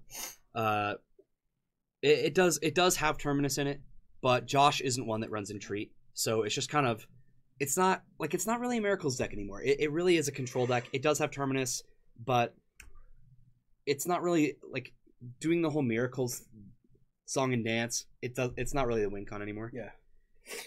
Yeah. It's with Romario. It's the same thing. You don't tune in. Yeah, same. And that's the thing is, I loved watching Legacy because it's the format I wanted to be playing at the time. You know, like It was so interesting. Every round, I was like, "Oh man, this deck and this deck, this is gonna be awesome." Mhm. And then they stopped doing Legacy, and now I just look at their streams like, "What they do?" You know, I mean, like they have some of the best commentators in Magic, They and do. it's like you guys are kind of wasted on these formats. That there's intricacies and there's things like that, but like we just want to see you going through brainstorm lines and talking about how to do all these things. Like, but I can see how they're like, oh well, we're essentially gonna pander to the people who are paying money for these things. It's like, okay, and that's what's so fun is like being able to do this week in and week out. Like I miss Legacy so much. So once I came on board with Paragon City, I've loved it. You know, like Legacy's back in my life. It's fantastic. I get to play. I get to commentate. It's just the best. yeah, it's true. Loose Vowel Movement plays Blue White Standstill with Termini. That's awesome. You'll have to go back a couple of casts. I think it's probably just on our YouTube now, YouTube and Facebook. But F&M from 2 weeks ago, there was a standstill player that was making the runs. Yeah, at the top table. So if you want to go back and catch some sweet standstill action, his name is Remy. He's an expat from France. He lives here in Utah now. Yeah, Evil Beard. I feel the same way. I don't understand why it's like that, but yeah, they just decided to drop it. Yeah, I mean, the only thing it was worse than was Modern. Like, it had worse turnout than Modern, but it's like everything has worse turnout than Modern. Yeah. Even our FNMs. We have 42 Modern players and 24 Legacy players. It's like, okay. But we like Legacy. Most of our Modern players, if they had the money, I bet you they'd choose to play Legacy. I bet you a lot of them feel are that way. building towards it. Yeah. That Council's Judgment just on point. For sure. Council's Judgment is like, I vote for your Sword of War and Peace. He's like, I understand. I vote for that too. What a coincidence. What a coincidence. Oh, man. So it looks like we've got about 15 minutes left in the round. Yeah. That's pretty good. Doesn't seem like we're really cutting it close. It looks like Josh really kind of has a handle on where this game's going. I agree. That's a Vial being on 3 is good. Like, the Blood Moon's not spectacular, but it's going to slow down some of the lines from... No, but there are 2 plains and 3 islands. Josh has everything he needs to. Well, what I'm saying is they both have it. Like, the Blood Moon is just there to stop like Rashad and Port and doing nastiness with that. Mhm. That's all it's there for. Just found out that I'm moving to Virginia, and the Legacy group there is like 4 people. Super bummed. Really, just 4 people? That seems weird to me, but I mean that kind of is makes rough. sense. Like, Virginia is the home of SCG. Yeah. Lots of standard and modern. I'm sure there's a lot of that. Definitely look around, but you'll be able to travel. You'll be able to travel to quite a few events. I know DC has some. Baltimore, so Maryland, you're not too far from, and then you hit. You just commute up into Boston and New York, and you'll be able to see pretty much like some of the best Legacy events in the States. Yeah. Northern VA. Okay. Yeah. Well, we've got a Sanctum Prelate on 1, and we've got a Thalia in play. And here comes Snapcaster Mage, and it's going to cast something Council's that doesn't Judgment. cost 1, and we're going to vote for... There you go. He's like, pay 1 He's more. like, pay 1 for Thalia. Yeah, you're right. And he's like, I'll pay with red. That was easy. Charlotte area, huh? That sounds awesome. Yeah, Charlotte's nice. We have 2 guys that play Legacy in Charlottesville. Okay. I'm just going to miss it at my LGS. Is your LGS one of the ones where you can pretty much go in and find a Legacy game and you're getting, 20, 30, 40 people for just normal events? Like, at the end games? Let's see. Well, Richmond is only an hour away and we have Legacy twice a month. That's pretty good. Yeah, that is really good.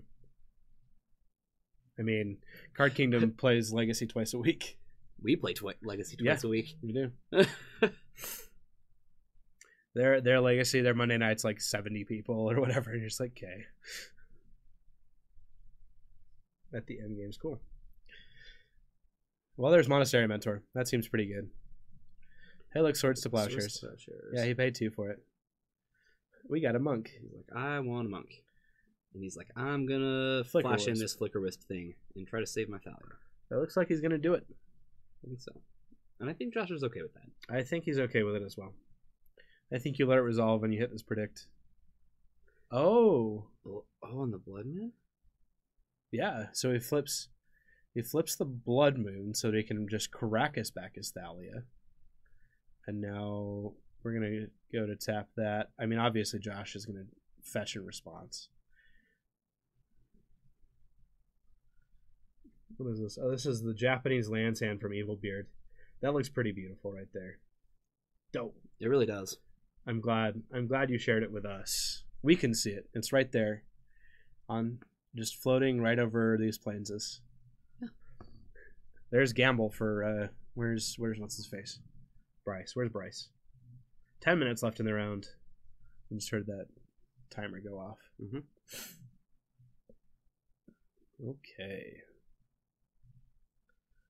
I'm gonna pass it. This wasteland's gonna come out, and it's gonna hit. You gotta hit a white source. Yeah, sure. Tundra. I think Caracas might have been a little bit better. Blood Moon comes back up. I was trying to talk to the lands group on Facebook about keeps. Well, that's okay. Everyone's gonna tell you this is an auto keep. I'm pretty sure. Out of lands, right? You probably keep that. You go, you go Ghost, or you go Taiga, Exploration, Grove, and then Gamble right there, don't you? More than likely. I need 2 Japanese crop rotations for Infect. There you go. You found your audience, sir. Yeah, this is an auto keep. Yep. That hit, I don't think you could get any better with that hand. I've seen better hands. I mean, I've been- maybe if that Exploration and all of the spells, like if that Exploration was a mana bond, There is all of a the better other hand, and I'll tell you what happened to me one time. I was playing against lands, and this was Ray Miller who was playing against me, and he goes, "Turn 1, mana bond," and then he goes, "Dump, make Merit Lage at the end of your turn. Turn 2, don't even play land, nothing, just attack you." And I went, "Okay." Now that happened to me. Paul did that to me once. I was like, okay, it happens. I was like, "Oh, Well, that's his life. I don't have a force. I wasn't really expecting that to happen that soon." So predict targeting Jeff naming planes probably Cavern of Souls. So he gets to draw 1. Now it looks like that picture is representing Jeff's hand. Kind of funny. It kind of does look like that. See Jeff playing Death in Texas, splashing lands just for these 7 cards. We were mainly talking about the mirror match since it's one of the grindiest things going on. Yeah, for sure. Merit Lage isn't so great in my format, which has become inbred with blue-white control decks.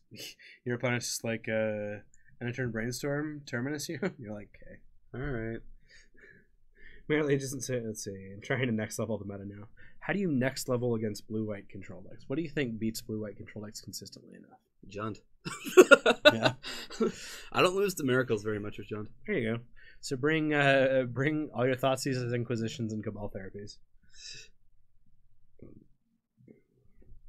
I don't play Cabal Therapies in Jund. Just Thoughtseizes actually. No Inquisitions either. Alone, do it again. There you go. Where are we even at in this game? Well, there's 2 mentors in play. There's a lot of tokens. Josh is at 7. We're at the point where Josh is saying, "I'd like to win soon," and Jeff's like, "I'm gonna hold on with all I can." Search Splashers buys infinite time. It's true. Near infinite when it's lands versus miracles. The amount of times I've seen Josh has won a lot of games against me just by playing a Gideon. Ally is Zendikar though. Yeah.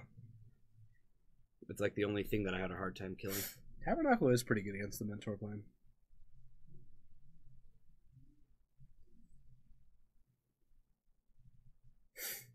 How many spells can we cast this turn? There's another Ponder. That's another 2. Being represented by Angel tokens now. We've run out of Monk tokens for Josh. Okay, what's the next spell we're gonna cast? Do you think this is just a win for Josh here? Or let's see. We're attacking in Oh yeah, 4 on each of the mentors, plus 3 on each of those. So that's 9, 13. So it's not a straight up win here, but it's definitely an uncomfortable set of blocks. He should have this. If he has any other spell in hand, it's just a win, and it's an uncomfortable set of blocks for Jeff. He has 3 cards, and I don't think any of them are a land. Yeah, it's just you have to hope they don't lock you with counterbalance, and all the decks aren't doing that. Even then, you can still win. Makes sense. Okay, how are we doing blocks? We've got 9 coming through there, and the mentors survive, but he blocks 8 of the damage. Well, there's a land. Goodness, Kyra, look at all those mountains. They're beautiful. Yeah, some of them are much more expensive Especially than others. the mountain. Oh wait, it doesn't make it a mountain. It was already a mountain. It's just a mountain. It's not a double mountain. No. Just beat a chalice on one with a blood moon in play. Wow, good job. With which deck, Siggy? Looks like that'll do it. Yeah, it looks like Jeff is scooping it up there. Jeff is finally like, okay, I'm done now. I can't deal with this many mentor tokens. He's like, I was done before, but I'm done now. I'm done now. It's like a mountain. It's just like a mountain. Yeah, there you go. All right, guys. Well, let's see. Things to talk about until the next round, which starts in... Oh boy. 25 as well. 5 to 10 minutes? 5 minutes and the round ends? Yeah, it just depends on how many other people are still playing their rounds. I'm gonna go check on how many people are playing the rounds. You need anything? We know how many people are playing. Like still Oh, playing. yeah. Grab me another dew. Yeah. Thank you, sir. You're gonna do the deal? That we are. All right, let's talk about Paragon City Games, Cats and Cantrips tokens.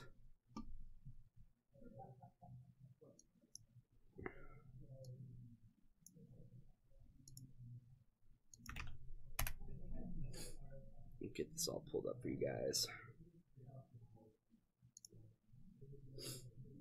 So recently we've got this deal with Cats and Cantrips, aka Aaliyah Anderson, and she does her own custom tokens, which she's teamed up with Paragon City Games to create. So we've created a Patreon for it, and every month she's going to be coming out with 5 new tokens. And based on what tokens people want or how many they want, you can become a patron of what you feel fits you the best.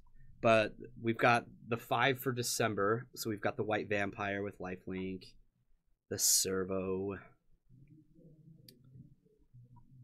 we've got the Night Ally, our Miracle players who are sporting the Gideon are really liking this one. And then we've got the 2/2 Menace Pirate, and my personal favorite, the Merit Lage. Whoa.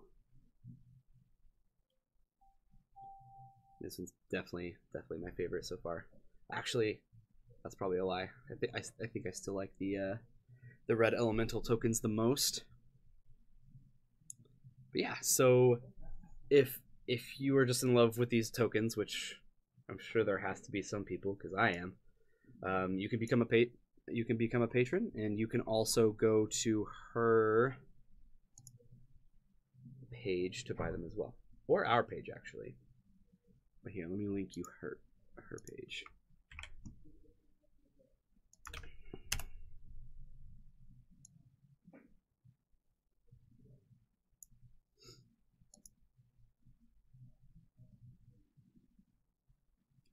She has a ton of previous tokens that she's done, so go ahead and check out that link that I just sent in. Tons and tons of cute tokens. Alright, we got one more round for you guys. If I had to guess, we'll see some miracles and some show and tell, I believe, is the finals.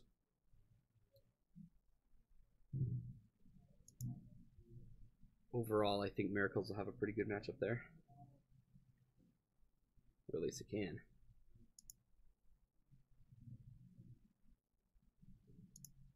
everything updated for you.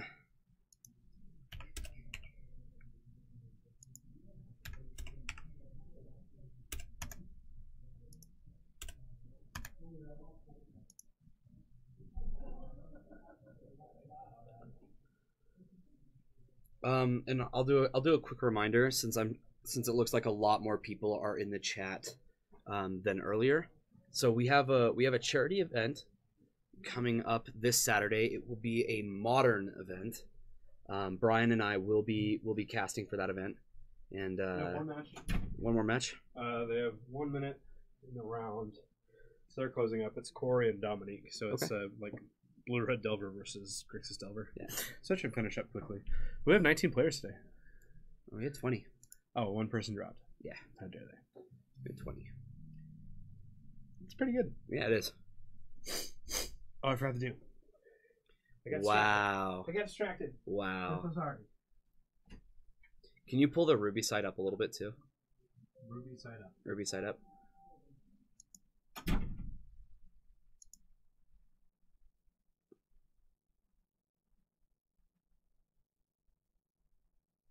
Perfect. All right. So as I was saying, we have a charity event coming up this Saturday. A local family who's a part of our community lost their daughter Everly, and we're taking all of the Brian gets so distracted, I know, but all the subs, all the donations that we get during our modern stream on Saturday will go directly to their family. And if that's when you choose to sub, at the end of the year we're running our symposium, which we are going to have some awesome giveaways, such as Cats and Cantrips tokens, Bryce Felt altars. We're going to give away a Tundra. We're going to give away some Grafe Rocks and roll down dies, and they're solid metal dies. They're super nice quality. We're also going to be giving away some Ultimate Guard matte cases as well, and much more to come. So be sure to tune into our modern stream on Saturday. We don't normally stream modern, but the people who wanted to run the charity event insisted that modern would be good. It is also our highest turnout format for our store. Legacy being our second highest. We still choose Legacy always though to stream. So Saturday should be a lot of fun. I'm excited. I don't get to cast a lot of modern or watch too much of it. I have kept up to date enough, but not too much. Not too much.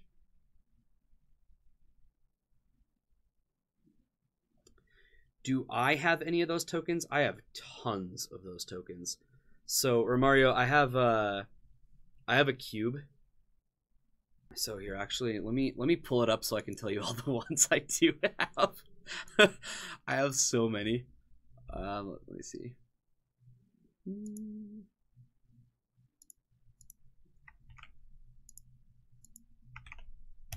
That's a good question.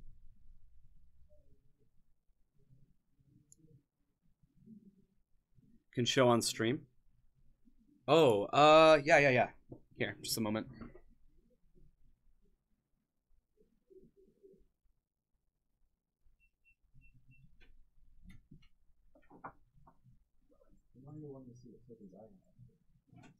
Oh, for the Leah tokens? Yeah, Leah tokens.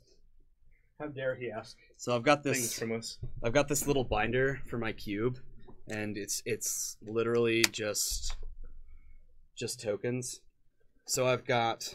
Let me show you all the ones I have from Leah. I've got the Spirit. That tells you how to be spooky. I've got the Spirit. The book says how to be spooky. It does. It says how to be spooky. And you We can have check out all of them on Etsy or on Instagram. I linked them to Etsy. So I've got the Spirit. I've got the Monastery Mentor Monk. which we saw Josh with them on board. What else ones do I have? I know my fairies are sitting over there on the table. You have the Yerms. I've got the germ token. What did I get distracted? Oh yeah, Yeah, Brian always gets distracted. 100%. I have a problem. I've got the rat. I use these for my pack rat tokens because pack rat's sweet. Doesn't need to be a star pack rat. Ah, it's fine. Ooh, these are good ones. Got my snake. Snakes on the plains. Use that for my death touch snake that Ophiomancer uses. Yep. Got my zombie tokens because cat zombies need some brains. They need cat zombie brains. I've got my vampire tokens for Sorin. They want to suck your blood. Your blood. This one's my favorite token. This one right here. This is the Young Pyro Elemental token. And you can just roast marshmallows. It He's is the nicest dude. My personal favorite. That has like a skull flame, but he's fine with roasting marshmallows. Yeah, and the quality on these are just fantastic. Like they feel like a magic card. Like the quality on them. They feel definitely like the modern era, but not like some of the newest printing stuff. Maybe not. But we've got goblins. The elemental and the zombie ones. Yep. Got some goblin ones. If you make elementals and zombies, these are the best tokens on the market. I've got my Hornet Queen insect tokens. They've got death touch. Oh yeah, they've got danger swords. Mm-hmm. Radioactive. I'm a really, really big fan of this one. Probably in my top 5 favorites. Radioactive. The plant token.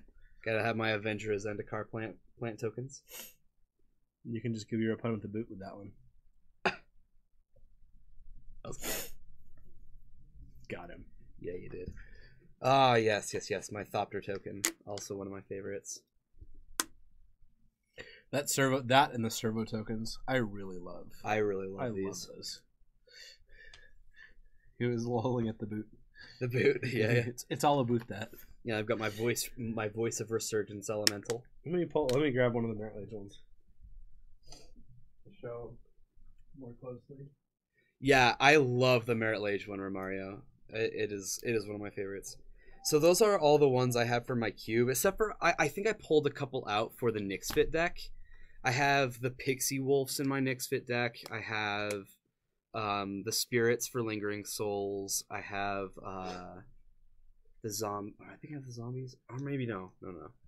I can't remember, but so there's Merit Lage and there is Night Ally.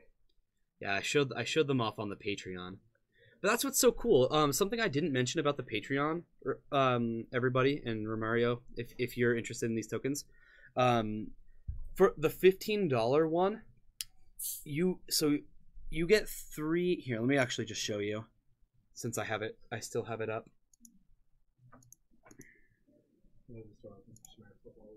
For sure. Oh, this is the Etsy. My bad. Hold on. That's the Etsy. Pull up the other one.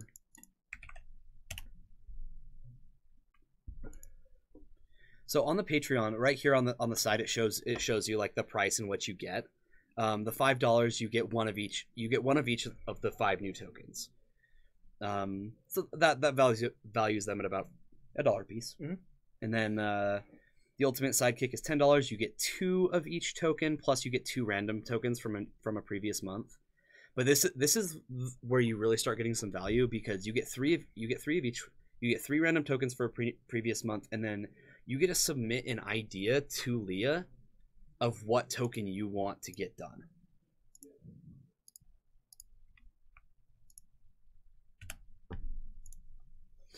Which is super cool. Like let's say that you have a deck and you're like, I really want this token and it hasn't been made by Paragon City Games yet.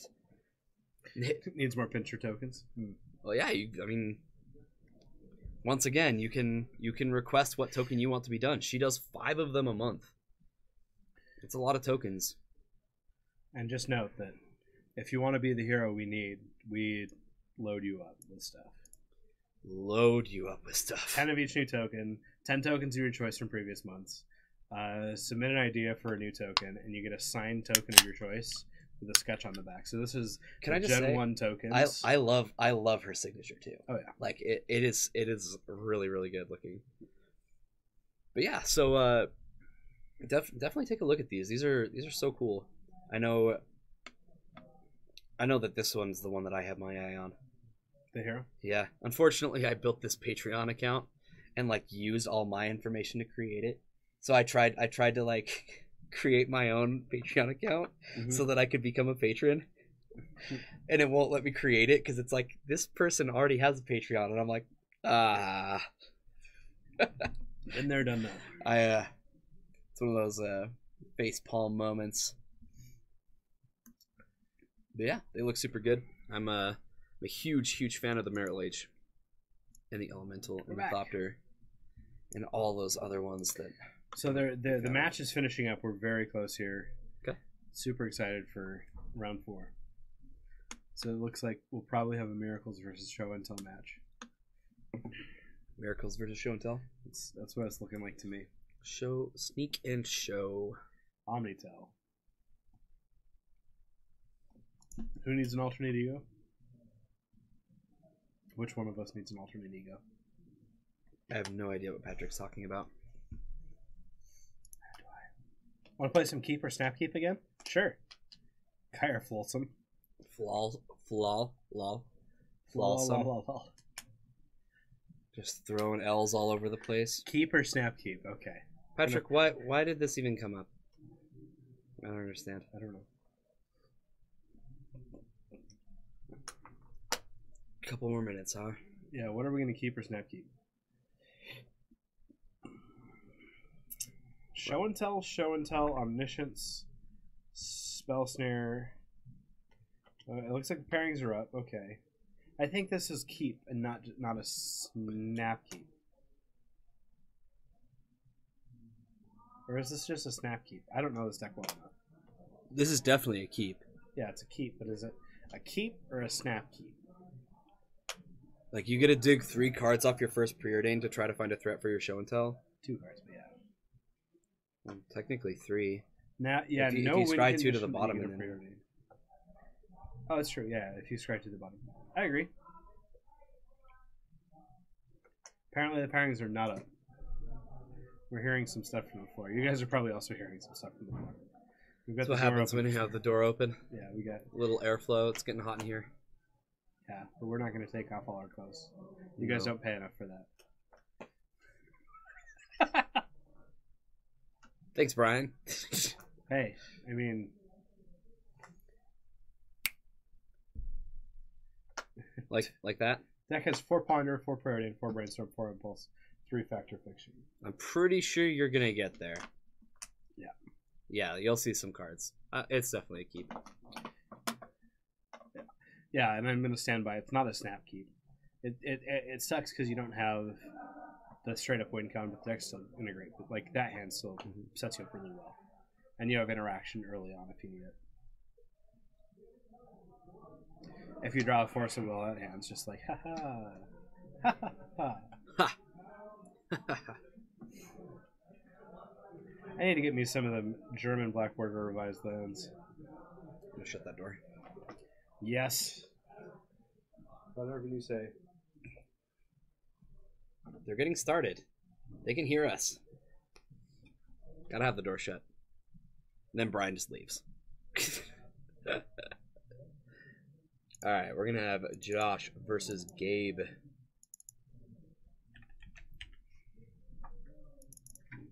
On They have Sneak. literally switched opponents. The people we had on stream last round just switched their opponents. And Show. And Josh on Control. And then on the back table, it's Ian versus Jeff. Yeah, no kidding. So we're obviously watching the 3-0 versus the 3-0 match. But we'll have Death and Taxes versus Burn on the back just in between as long as the games go a little bit longer. Boom. Good job, Patrick. Boom, chakalaka. Good job. Thanks for staying with us, everybody Wow. who stayed in. I know that we had a bit of a waiting period there, but we Appreciate that. Yeah, that break between rounds, it's killer. Mm-hmm. But we're back. Hey, I found the measuring tape that I was looking for the other day.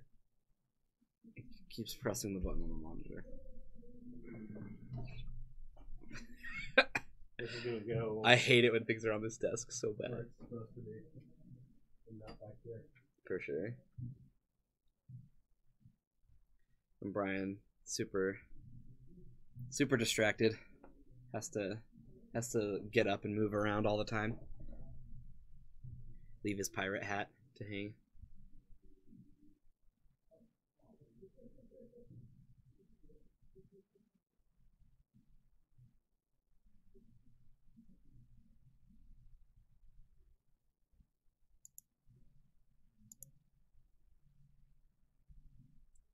Alright, looks like we're gonna see some hands. It's about time. Have some good old Magic to watch. I see a hand with 2 Emrakul, an Omniscience. I see a land. A Flusterstorm, I think. He's short quite a few mana. Yeah, he looks like he's going to ship this one. Not quite enough to get there. Can you get a link to the online shop where the tokens are sold? Yeah. So Etsy. So you can either go to Etsy, or we're gonna have them up on the Paragon site here pretty soon. Yeah, but Etsy is your most direct place right now. Yeah. We've got some on eBay as well. But... Yeah, we do. You may want to look at eBay. So the way that Leah sets hers up, you buy them by 10 a piece, like 10 at a time. So if that's like too many for you, you can always look at eBay. We just got them posted there. Yeah, we'll have to find that. I know Jaden was doing that whole thing today. Yeah, search cats and cantrips. Let's see if that's what it's under.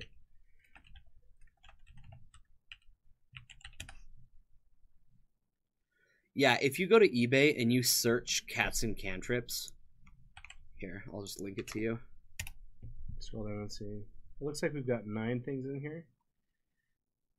No, go up. So, we're selling these by packs of 4.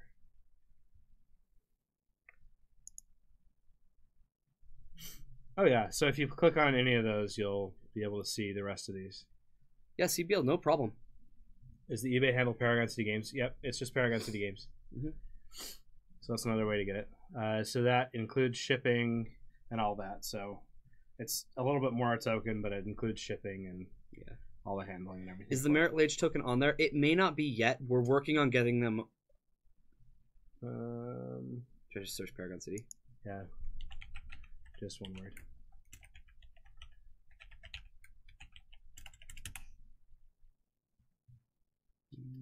Go back. Find a buyer through Facebook with falls through. I'll mail it to the store for prize support. That'd be spectacular. I'm hoping it doesn't fall through because it's great for that to not fall through for you, but items for sale.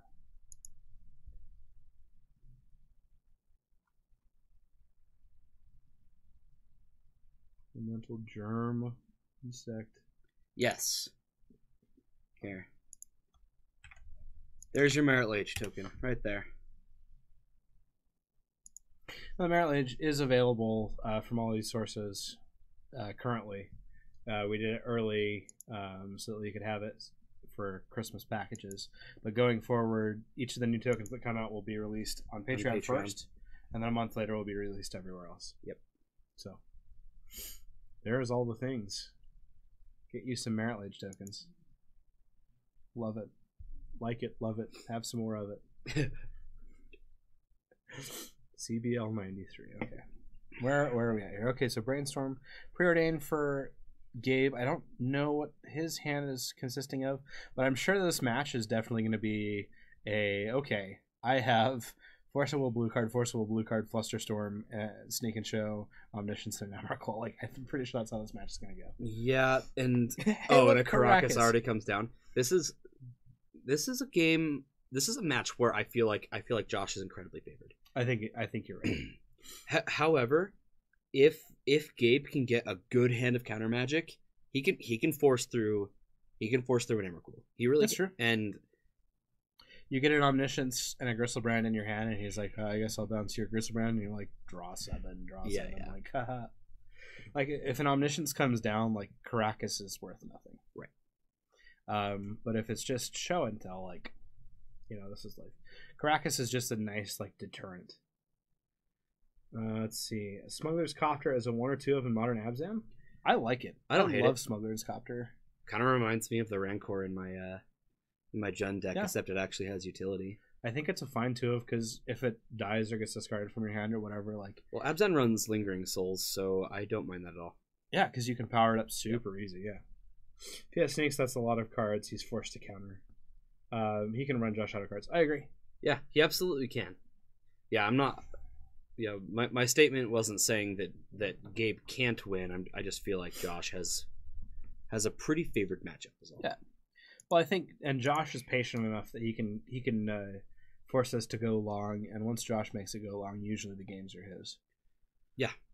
As soon as he gets, into turn 8, 9, like, games are pretty well in his favor. Like, the only times on Food Chain that I've been able to go that long against him and not lose is, like, I have a chain on the board, and I'm just attacking with 3/3s. Right. And so...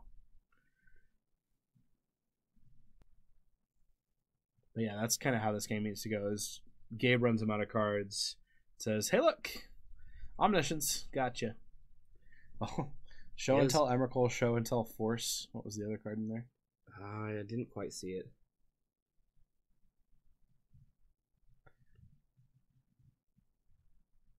Yeah, That was a Scalding Turn. That was the draw.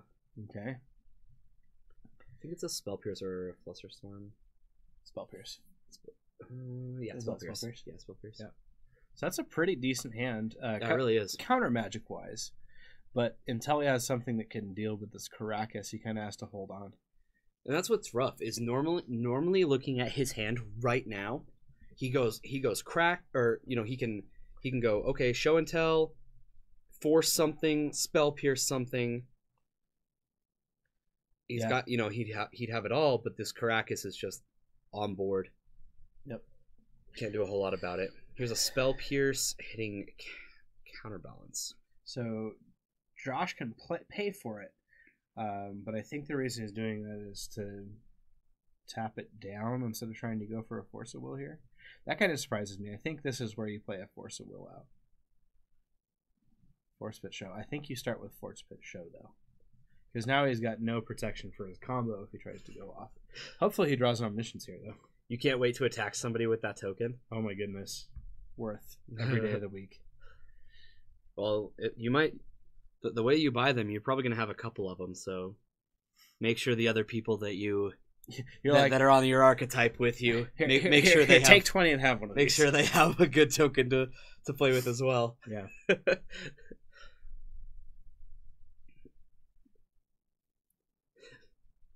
Thank you for understanding Magic the way I understand it. Here's the token. Take 20. Oh, no, exactly. You like you like doing busted things? I like doing busted things. Who needs a 15/15 when you can have a 20/20? Right. Exactly. So, like, the mistake Gabe makes here is doing a show and tell into Emrakul. That's the mistake. As long as he doesn't do that, he's fine. He needs to now go long. I think he was right to counter the counterbalance, but I think it's a Force of Will. Well, I think you use Force of Will to counter it. Yeah. Because Josh can't. Spell Pierce is losing a lot of traction, though. Yeah, it was going down, but the thing is once you get into that big counter battle that you're gonna have, that's where Spell Pierce is off, at its best. That's when it's at its best, because you're both just running yourselves out of mana. Right. And now Josh is just shields up, and he'll be shields up for the rest of the game. Yeah.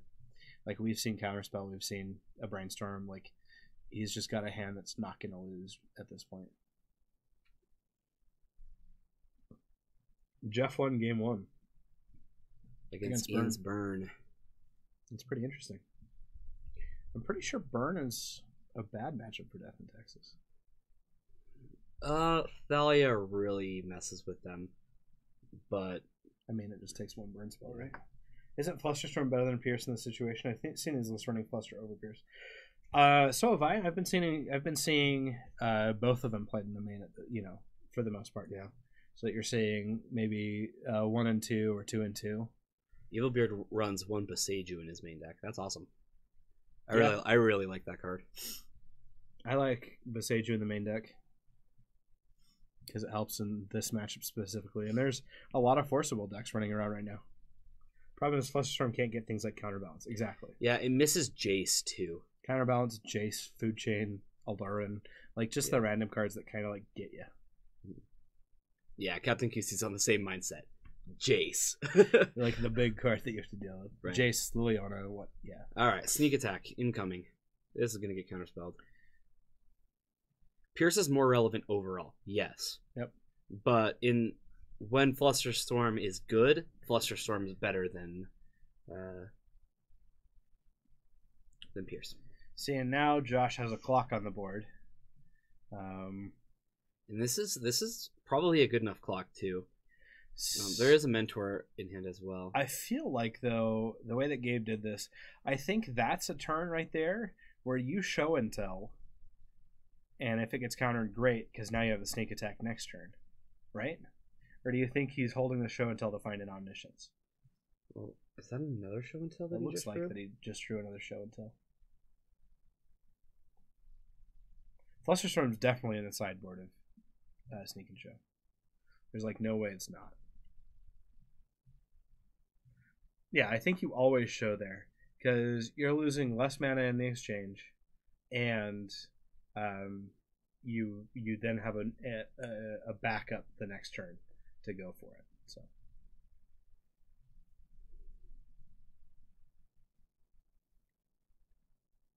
But against that Caracas, like, I think Gabe is just trying to run. Yeah, there's no way opponent lets it resolve. I think Gabe's just trying to run Josh out of cards, or run Josh out of counter spells. Yeah, it is unfortunate for Gabe that that Caracas is there. Yep. Because if it wasn't, Gabe probably could have won this game. Coming right now. down that early is pretty rough. Hey, Lotus Petal, Island, relevant card. You're going to draw an Island, and then a Lotus Petal, and then a relevant card. Josh knows that in a couple of turns he can finish this. Yeah, he does. Dude, who's kicking our cameras? I don't know. It's happened a couple times. I'm going to slap him in the face.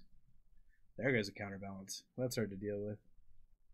Caracas isn't really relevant here. Either Gabe has Sneak or Omniscience, both of which... No, Sneak Attack doesn't make Caracas that weak. It stops the main attack. No Annihilator trigger. Yeah, it stops that first Annihilator trigger, which I think is the most relevant thing here. Omniscience makes it completely irrelevant. But did Dom do any good tonight?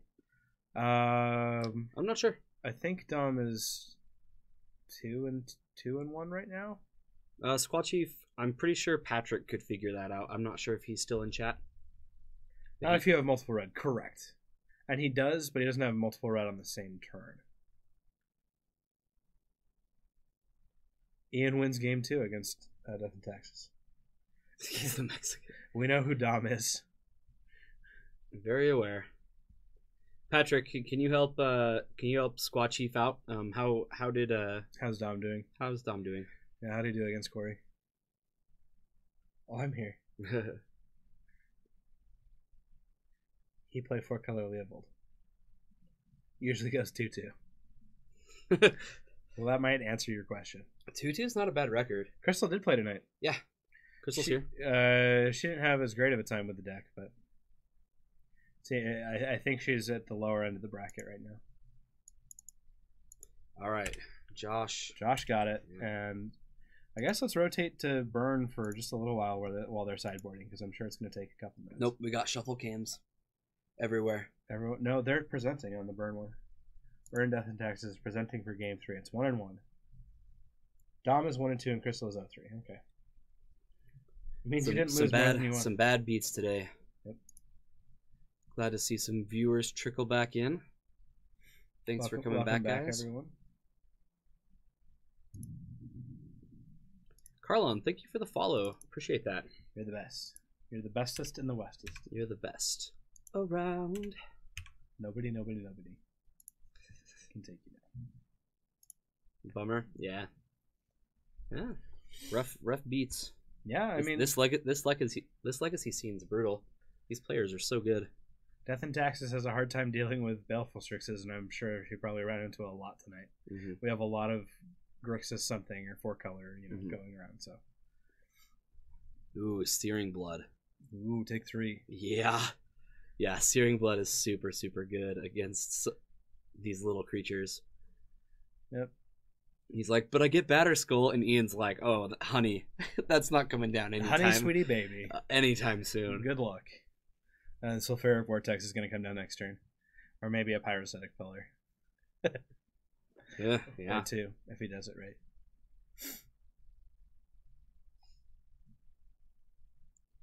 And that poor Wasteland. Oh, okay. Oh, man, if this gets Searing Blooded too. Oh, man.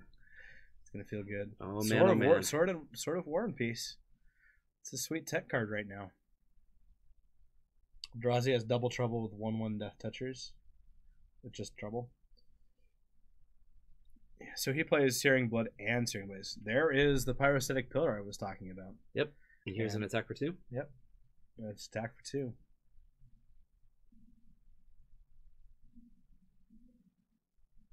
So he's gonna path it with the prowess on the stack. It's a fine thing. So before it resolves, yeah. Obviously, while there's still a stack, it looks like Gabe is ready and presented, and Josh is still like, I'm gonna take a second. I've got some time with this. On the back cam that you guys can't see. Why doesn't Ian play Goblin Game? What makes them lose life is a battle of wits. To the death? No, to the pain.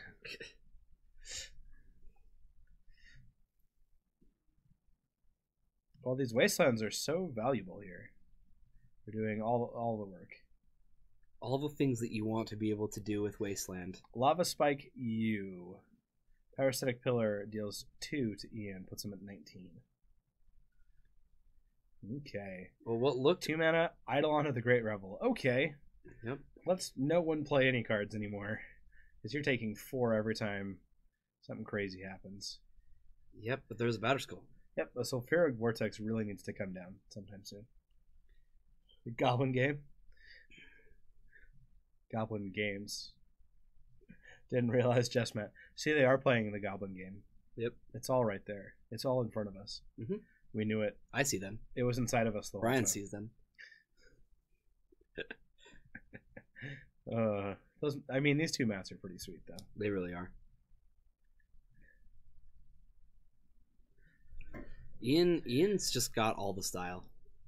And we're going to Fire Blast the token. No life gain for you, sir.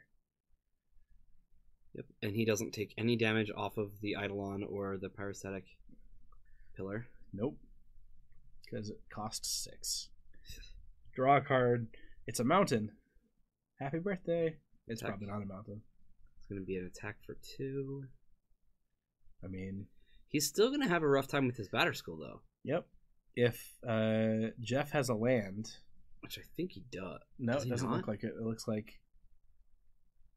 I think let's finish this game, since it's game 3, and we'll pan back over to Josh and Yep, I agree. He's like, I'm gonna equip, and Ian's like, yeah, I'm gonna take a look at that first. Make So sure I know what this it's does. going to deal damage Ian equal to each of the cards in his hand, and Jeff's going to gain life for each of the cards in his hand.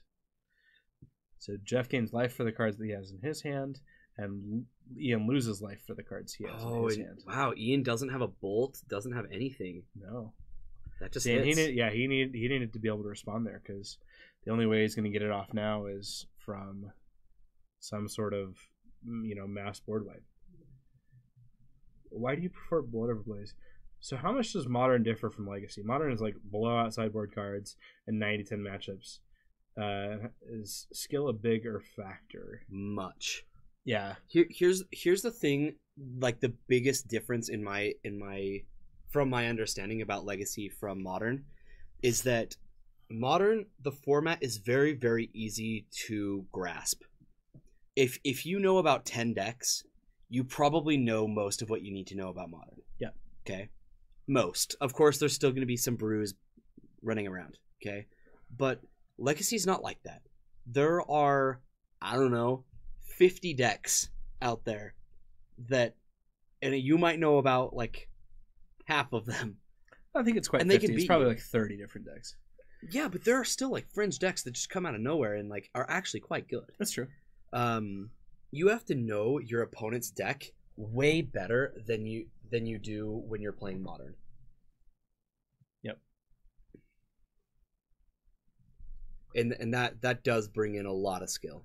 Well, in Legacy has a lot more of the shell game, where you're playing Cabal Therapies and Brainstorms and all sorts of things that you have to like understand how good cards are in certain matchups. And, like, you'll have a lot of cards that can fill a lot of roles, but in some matchups they're just dead, even though they look like they're super good. Right. So understanding how to sideboard, and you have a lot more one-ofs in your sideboard because you can find them, but you know you're gonna have this one card that takes care of this one thing, and if you never see it, like you know the matchup goes pretty south. See, and Captain QC says, I can confirm, people don't know how to play against Parfait. Well, that's the thing, is like, if you don't know what Parfait is, then you're not going to play well against it. Once the second you know what Parfait is, and then you can start messing with your matchup a little better. You have to admit, Captain QC, if everybody knew what Parfait was and how to in what it did, people would probably play a lot better against you, and you'd probably get less free wins. Yeah. Squad Chief, yeah, get it. I mean, once you can get the mana base, you can get into Legacy. That's kind of like the limiting factor. But once you get in, you're pretty much in. You don't really have to do too much to do it. Yeah, Ian's pretty dead. Chappie, I did not say that it doesn't involve skill. I do not remember saying that about Modern at all. I said Legacy involves more skill. Yeah, Modern is a very skill intensive format. I've played more Modern in my life than I have Legacy. Yeah, I love the Modern. Just steal format. Dom's deck. So I'm gonna say Squad Chief is probably Danny. I'm a huge fan of Legacy though. Yeah, Squad Chief said no skill. Oh, okay. They bring it out every once every month. Gotcha. No, there are a few decks you can play without duels. Yeah, there are a few. I mean, you can actually play Miracles without duels. Like, it's not required. It's nice, but it's not required. Mm-hmm. Danny is a degenerate. Okay. Brainstorm's the target for Surgical, apparently. Okay. That is a pretty decent hand on Gabe's side. It's weak to a Force of Will, but show and tell Omniscience is like, good luck. Yep. Play Tron Herp Derp. There you go. Squad Chief, that's kind of how I feel about Tron. But no, Modern is in a good spot right now. Like, there are some really cool things going on in Modern. Okay, yeah, Chappie, sorry. I thought you were referring to me. I didn't see the other person say that, so I was like, whoa! I never said that. Chill. At the last chance qualifier, there are 3 Storm players. I was the only one to not make the finals of the Storm players. Yeah. That's pretty degenerate there, sir. I mean, Legacy, whenever there is a Legacy tournament, Delver just, like, tears apart the format, which is super funny because I know of, like, 10 different decks that just, like, prey on Delver. And that are actually quite good in the format, too. Yeah, knowing the format for Modern is huge. If you know what to deal with, if you really understand your sideboard and just have it tuned right, you can kind of cut your way through a lot of matchups that are close for most people. Arcane Prophet says Tron is the best deck. I agree. In Modern, absolutely, 100%. Yeah, Tron is scary. Not only that, but it's like one of the lesser skill-intensive decks. All the flavors of Tron. I mean, literally, it's get a bunch of mana, play Big Dumb Dude. Like, you've been playing it since 1.5. Evil Beard, I do know what 1.5 was, so that's been a while. Yeah, But a GP Philly, the first Legacy GP, so it's been a long time. Oh, Chappie, I've wanted a Tron ban for so long. I'm a Junt player, so I'm just super biased when it comes to that. Don't ban the only modern deck I own, but have literally never played. I've had a problem with Tron for so many years that like now that I'm actually hearing people like we should probably ban something from Tron, I'm going, We're there, we've done it. This is the promised land. Pretty sick of that deck. I'm not gonna lie. It's just a meta shift. Burn comes back in Infect French play, but even Storm is struggling to beat it now. Yep. Yeah. I love Modern until I see Tron. I'm the same way, Chappie. Having a ramp deck is nice. It definitely means that it's not all turn 1 and 2, turn 1 and 2 like, haha, I've got a death shadow, like deal with this, and I also have discard spells, haha. Like, yeah, Titan Breach doesn't care apparently. Yeah, I actually really like the Titan Breach deck. Just play a map and make them Exploration play map. green. Yeah. They don't need to kill the deck. No, it can still exist. Just make it a little less consistent. Yeah, makes sense. I'm not a person who often wants bans in any format, so You'll see Dom on stream. I gotta teach him how to win. He's been on stream before. Yeah, yes. How he prepped for GP Vegas Legacy? No, he No. didn't tell us. I know Mike's out here enjoying some Legacy with us tonight. But how did Danny do it? Infect is dead. In Modern, yes. In Legacy, it's still Yeah, a without deck. Gitaxian Probe, it's not great. Infect is still quite good in Legacy. Oh, in Legacy, it's got all the Gitaxian Yep. Probes. How do we feel about Deathrite Shaman in Legacy? I don't think we're the best people to ask. Oh no, this is a serious question. No, it's serious. It's from Mariah. Okay, at first I was like, well, it's really good. Like we were saying, you're it's talking a about 4 of in a stream or in a storm sign board that we just saw. you're talking about ban worthy. I do not think Deathrite Shaman should be banned. If Deathrite Shaman gets banned, there are other cards that need to be banned in this format. The problem is it's really, yeah, it's like really a good card, but it's not just insane. It like by itself is a win con. It's like kind of a 1-card combo, but there's so many things that stop it. yeah. I think Deathrite Shaman is great. I think it's good for the format. I think it's okay that so many decks are playing it. Uh-huh. I really do feel that way. And honestly, I play Food Chain, and I play it because you have to in this format. Like, you need to be able to play that game against other against Delver decks and stuff. But if it gets banned, like, I bring in Noble Hierarchs or Veteran Explorers or something. The thing is It's easy. It's Deathrite fine Shaman doesn't break any deck. Unbag Dig Through Time, no. No. No, we're not going back to that legacy. Unbanned Shaman in Modern. I'd be okay with Unbanned Shaman in Modern, but I think most people wouldn't. Yeah, that would be pretty rough. I think it is definitely too busted for Modern. Yeah, Like Danny and Dom played show and tell off the same. The thing is a lot of decks get to use Deathrite Shaman in Legacy, and it doesn't like make the deck overpowered. It just helps the deck function. Play more Fork Bolt. Whereas I feel like it didn't quite work that way in Modern. It only helps like a couple decks, and it makes those decks much better than others. Which I don't feel like it does the same thing in Legacy. Yeah, someone who had an Emrakul played on them turn 1 and a Deathrite Shaman that took over a game. Deathrite Shaman feels less bad. Not memeing, but Twin needs to be unbanned. It's stupid that it was banned. Way more turn 3 kill decks than back then. I agree. I think Twin would be a fine deck to come back at this point. I actually disagree. Yeah? Yeah.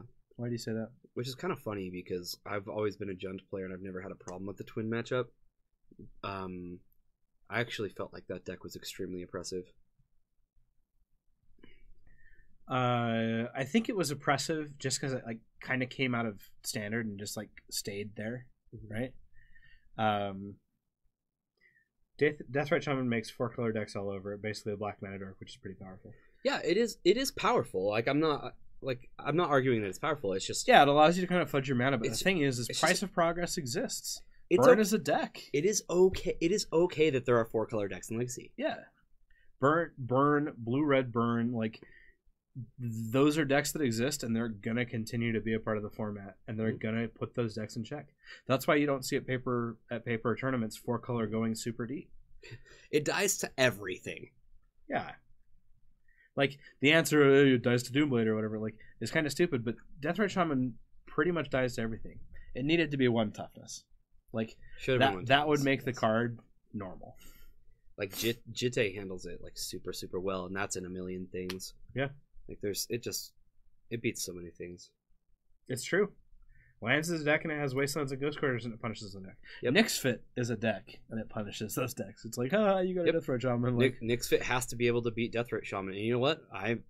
Even playing against Deathrite Shaman when it's like the bane of the deck's existence, I still think the card is good. It's good. Good thing that card is in the format. Yeah. How good would Jitte be in Modern? I think it'd be really good in Modern. It'd probably be mostly a sideboard card, but yeah, it'd be really good. I think it'd be good. Modern Red Sneak Attack and Blood Moon on turn 1. It does. Any of the red prisons. Jit cannot ever be in Modern. I kind of need to see it, honestly. No, because Jit goes into Affinity and just makes it even more impressive. Yeah. I think that's the big thing. Like, you're gonna have like 2 of Jit in Affinity, and it's just gonna pop down and be like, like you can't play creatures. Yeah. So, I think that makes sense. It's fine. It's fine that it's banned. You played in that I played in that standard format. I played in that limited format. Ooh, that was a thing. Definitely. 1 toughness or 1 green to cast would be more balanced. I think 1 toughness would be much more balanced. I like it being both black and green. It should have been a 1/1. Agreed. Jit was the first planeswalker.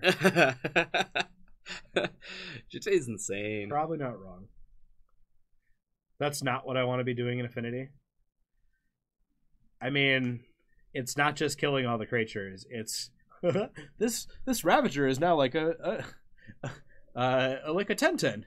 Oh, and I can remove all the counters on it to put it on something else. It's like, you can remove all the counters to buff your guy, and then sack the Jitte to the Ravager, make it even bigger. What are you at? 11?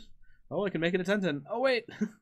Think of how slow that is. Yeah, that's what I'm saying though. Is I'd have to see it be busted to know it's busted. It's not one of those cards where I can just imagine and be like, "Yep, that card's busted." I'd have to see it. I mean, it does cost 2 to play and 2 to equip, but like, yeah, it's not that hard. There's a lot of cheap as free mana. Even on I see. Yeah, I see. So Josh won. He did. That's it. We did it. Plating does it better. Why is it? Okay. I was shaking the table again. All right. What else do we need to say? What else do we need to say? Josh is the best Magic player tonight. So after round 1, we talked about this charity event. Mm-hmm. I want to run through it one more time because I'm sure there's a lot of people who are in chat. Speaking of Modern. Yeah, speaking of Modern. Okay, so we don't normally do a lot of Modern when it comes to streaming with Paragon City Games, but this Saturday we're running a charity event, and this is the event for Everly. One of a family in our community lost their daughter, Everly, and we're doing a fundraising tournament for their family. Mm-hmm. All of the earnings, all of it, goes to their family. The event entry goes to their family. We've got donations from people in the community, so we'll have giveaways. We'll be doing some raffles for things as well with event entries and extra donations and whatnot. And so we'll have a 3-round Modern event from between 3 and 6, and at 6 o'clock we're doing an unstable draft. Both of them will be a $20 entry. Yep.